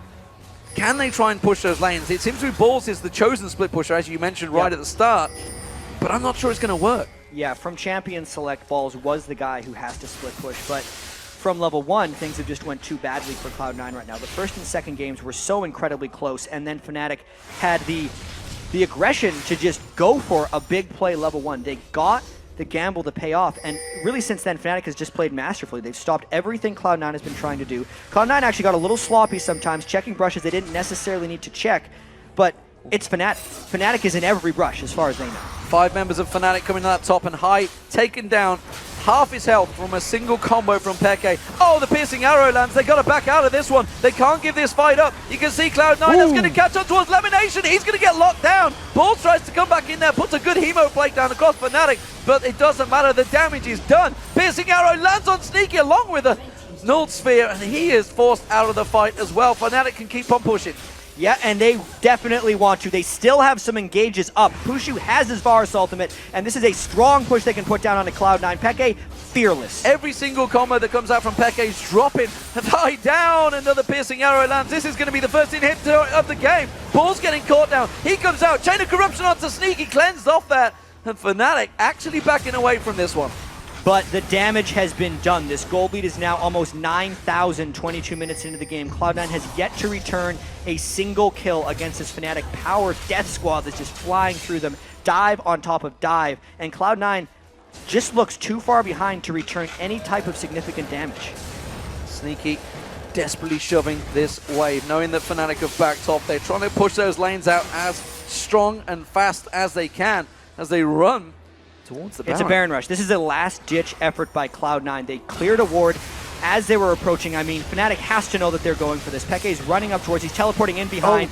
This could be a disaster for Cloud9. That Baron is not going down very quickly, and Fnatic is laying in wait to engage this one. This could get ugly. Peke comes in, gets vision, gets a chunk on towards Sneaky. sOAZ is going to come in. Shadow Dash is available. Who will he lock for? It's going to be Sneaky. Meteos taken down. Cyanide goes in there as well. The smite fight might be on. Will they get it? Yes, Meteos they got will. it. Cloud9 got it, but they're all taking too much damage. The Force Pulse comes out. Balls is going to get taken down. Hit right in the name by sOAZ, and that will be surely the ace for Fnatic. Fnatic responds to the Baron right there. They do not care that they lost the Smite War because they have 5 people dead on Cloud9. It means they have free access to these lanes and inhibitors. This could be the game for Fnatic. 18-0. Could it be the perfect game? That's the question. They've technically lost 3 turrets, so maybe not. But nevertheless, it's an inhibitor. What, the top and the middle going down. It is a demolition derby right now for Fnatic. Even though they lost 3 turrets of their own, there's no defenses up for Cloud9. The Baron buff that was taken is gone for Cloud9. They are helplessly trying to defend this base. In actual fact, they only get 1 inhibitor down. They didn't get the turret down because they split. And let's face it, it's only 24 minutes into this game. It's very early on. Those spawn times are pretty short. And to be fair, the bounties on Cloud9 are getting really small. Every time they die, they're worth less and less gold. I mean, we're talking about this game being a huge snowball, and it absolutely is. And this was just Cloud9. They're just wanting the Baron gold at this point. They're hoping that they could get something back because they are worth such little amounts of gold. You can see 220 gold for that kill. Falls only worth about 180 as well for that one. And if Cloud9 can continue to get objectives, they're hoping to keep themselves at least a little bit in this game, because if they get any type of kills back on a Fnatic, just thinking about this logically, 18-0 seems like actually a much worse snowball than this is, even though it's already it's a pretty bad snowball, to be quite fair. But if Cloud9 gets any return kills, it's generally 750 gold to the team for one of them, and a whole bunch of experience. They may get it here. Oh, they passed each other. Nobody saw it. Cyanide goes past the tri-bush. Nobody kind of caught each other's position, but it doesn't matter. Fnatic are on the inhib. Either way, if they went for that kill, Fnatic would just get this inhibitor clearing away. They still may get. It would be a 5v5 with a 9,000 gold lead, and Cloud9 is just rushing out for an attempted defense. Another turret falls for Fnatic as they keep driving on in there. Piercing arrow wiping out the wave. Peke pouring a burst of damage down. Paranoia going out. It's on Puszu. That's going to be the focus target. But Meteos has gone very deep. Oh, the ultimate comes out from YellOwStAR, catches them all down. Good damage. First kill finally for Cloud9, catching on towards it. Stranglehold bounces YellOwStAR in the air. Peke is full. Is it enough? Peke comes back in there. He gets on towards LemonNation. Ball's being taken down by this support just off the side there. Peke goes around. He gets himself the triple. And Fnatic keep driving on home the victory. 21 kills to 1 right now. Fnatic continuing this push. They get inhibitor number 2 and maybe the game. Sneaky and Meteos have to defend. Fnatic are looking strong in this one. They've looked strong from that very beginning. The second inhibitor of the game will go down. I'm not sure they're going to push for victory just yet, but it seems that it's only a matter of time. Well, the first 2 games were close and then broke at 25 minutes. This game broke way before that, we can see Cloud9 tries to get an engage on. They actually got a pretty good one.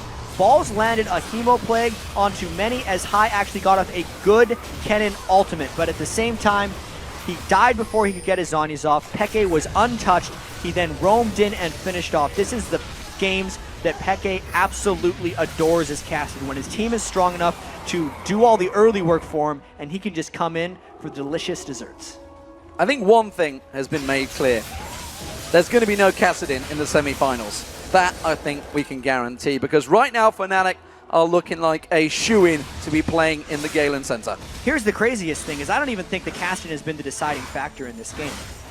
Peke has been great, but it's the rest of the team that has grown this lead for him. So much of it was YellOwStAR and Puszu roaming around with Leona, killing LemonNation over and over. sOAZ holding his own against balls with the split push. And Cyanide, he's the one who started this game 3-0, got the early Sightstone, and completely took control of the map.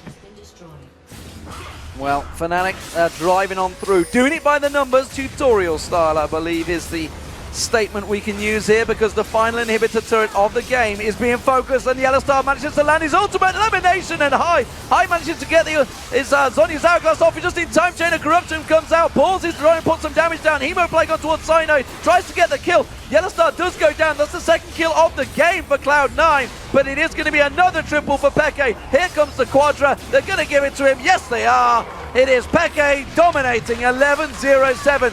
Fnatic are going to go through to the semi-finals, taking down the North American champions, Cloud9. It was a great series. This game, though, was completely one-sided for Fnatic. They dominated Cloud9 for minute one, and that has got to feel good. They were against a Cloud9 crowd. These are the Season 1 champions back in Season 3. They powered through the group stage of 7-1, and now they powered through Cloud9 here in Game 3 to give themselves a berth in the semifinals. I hate to say it, Jack, but the North American LCS are out of this tournament. All three teams have now been eliminated as the European champions do move through to those semi-finals. They're going to be up against one of the Chinese teams, OMG or Royal Gaming Club. It's going to be a tough fight regardless, but that was, as you said, a fantastic three-match series. The first and second games were incredibly close at the 25th minute mark. 26-2 says it all about the third match. Absolutely. You could tell Fnatic just piled on at the end. The fans giving Cloud9 a strong ovation as well. It was a great season for them. Their first split in the LCS. They got the #1 seed in North America and nearly took down Fnatic. And that is such an important thing to say. That was their first ever split. They've literally had one split. That's it. They've had 28 games and they're into the World Championships. They've got a lot of experience from international, and honestly, they put on a fantastic show. Yeah, they were very close to taking away those games. Let's not forget how close that first game was as well. Either one of these teams could have 2-0'd the other one if a couple things went different in those first two games. Third game, absolutely for Fnatic, and they absolutely deserve to move on. And would you believe it, may be all decided by a level 1 play, simply dodging out those wards. Is that Fnatic doing the research? I wonder. sOAZ, you played a fantastic Shen again, and maybe he's going to have to be forced into it. I know he hates the setup, but it worked out very well for him. I feel like it's worth it for him to play Shen. I feel like when he plays it, they have general success. 5-0-16 in that game. He definitely pushed against balls and stopped him from being able to get the split push down. Fnatic overall now will play the winner of the Royal versus OMG game. So there's a lot on the line here. There's just too many quality teams at the World Championships. Like we're hearing like, man, how could Fnatic and Cloud9 end up playing in the quarterfinals? It's like, look at the other matchups. All of these teams are amazing. And now that we've seen Fnatic, we saw them go, what, 7-1 in group. They're effectively 9-2 in the Season 3 World Championships right now. What do we see from the other teams that could potentially stop them? Ooh, that is a very tough question. It's a loaded question right there as well. Yeah, right now we see Fnatic being ahead of the game as far as vision control and being able to catch the other team off guard. And it's their unpredictability that does that.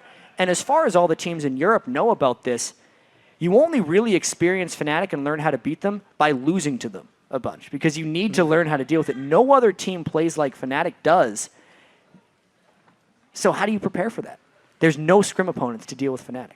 One thing's for sure, it's going to be a wild semi-finals up against those Chinese teams because they are aggressive, and Fnatic, we're going to see how they do. But right now, we're going to get ourselves over to a very Actually, I tell a lie. We're going to send it down to the stage where Shox is standing by with Fnatic's mid laner and captain xPeke. Thank you very much, D-Man. An applause here for the home crowd. They weren't really rooting for you guys, but you guys played an amazing game. I'm going to go straight into game 2 because game 1, very convincing. And then what happened there? Because the TF pick really didn't work out. No, the thing is, TF versus Fizz is a pick that is really bad in lane, but you can manage to play safe, farm, and get some ganks in other lanes and work, but I haven't practiced TF for a while.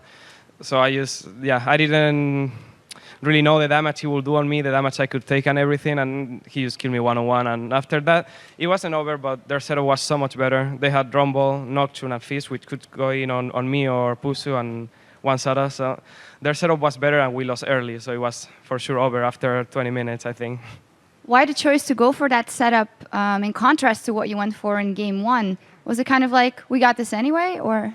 Yeah, it was to try. Like I said, if I played TF better, I think we could have won the game, because I wouldn't have died one-on-one. The Fizz wouldn't have get ahead. I would have farmed even more than him at some point, and I could get ganks easily. Like the only gank I almost got was in Barrows, but he survived, so it was really bad. In a normal game, if I was more confident with TF, I think I would have get at least 1 or 2 kills just with TP. And if I don't die, then the game can snowball from that. But yeah, I think our picks were decent to win early, but we didn't play as good. And then, of course, it comes down to game 3. Is this where you excel because of that experience, or? It's I don't know. It's kind of, yeah. We were not down. We were like, okay, this time we have against first pick. We can pick what we pick the first game. Go for it. Get Kassadin. Get stuff around Kassadin pretty much. A good team that has engaged tanks, initiate, counter engage, and that's what we did. And after that level 1, the game was like really in our favor. So that level 1 was really good. To have 2 kills in our advantage meant that we just had to not throw the game, and that's really easy normally. Not throw the game really easy, not for every team. But next round, you'll be going up against Royale or OMG. Is there something inside you that says, I just want to become that champion again? Of course. I think we had good chances versus those team, actually. Like, even more than... The team I'm the most afraid of is probably SK Telecom.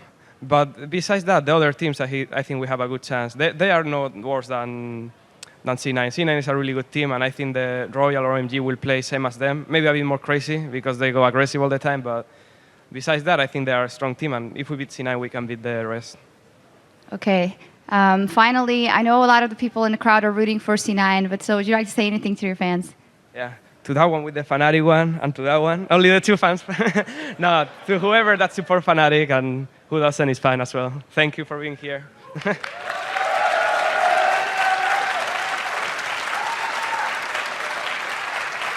Thank you very much. Congratulations.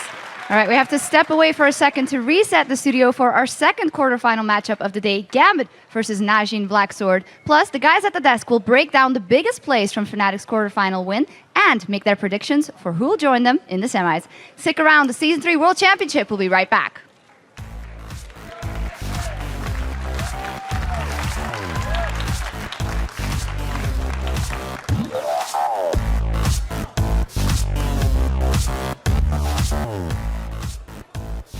Get him. Corky. Luna. Syra. He's gonna try to flash. Oh, Nice! Oh, I got double kill. It's fine. Good job, guys. Fucking good job. Nice. Good job. It is xPeke dominating 11-0-7. Fnatic are going to go through to the semi-finals, taking down the North American champions, Cloud9.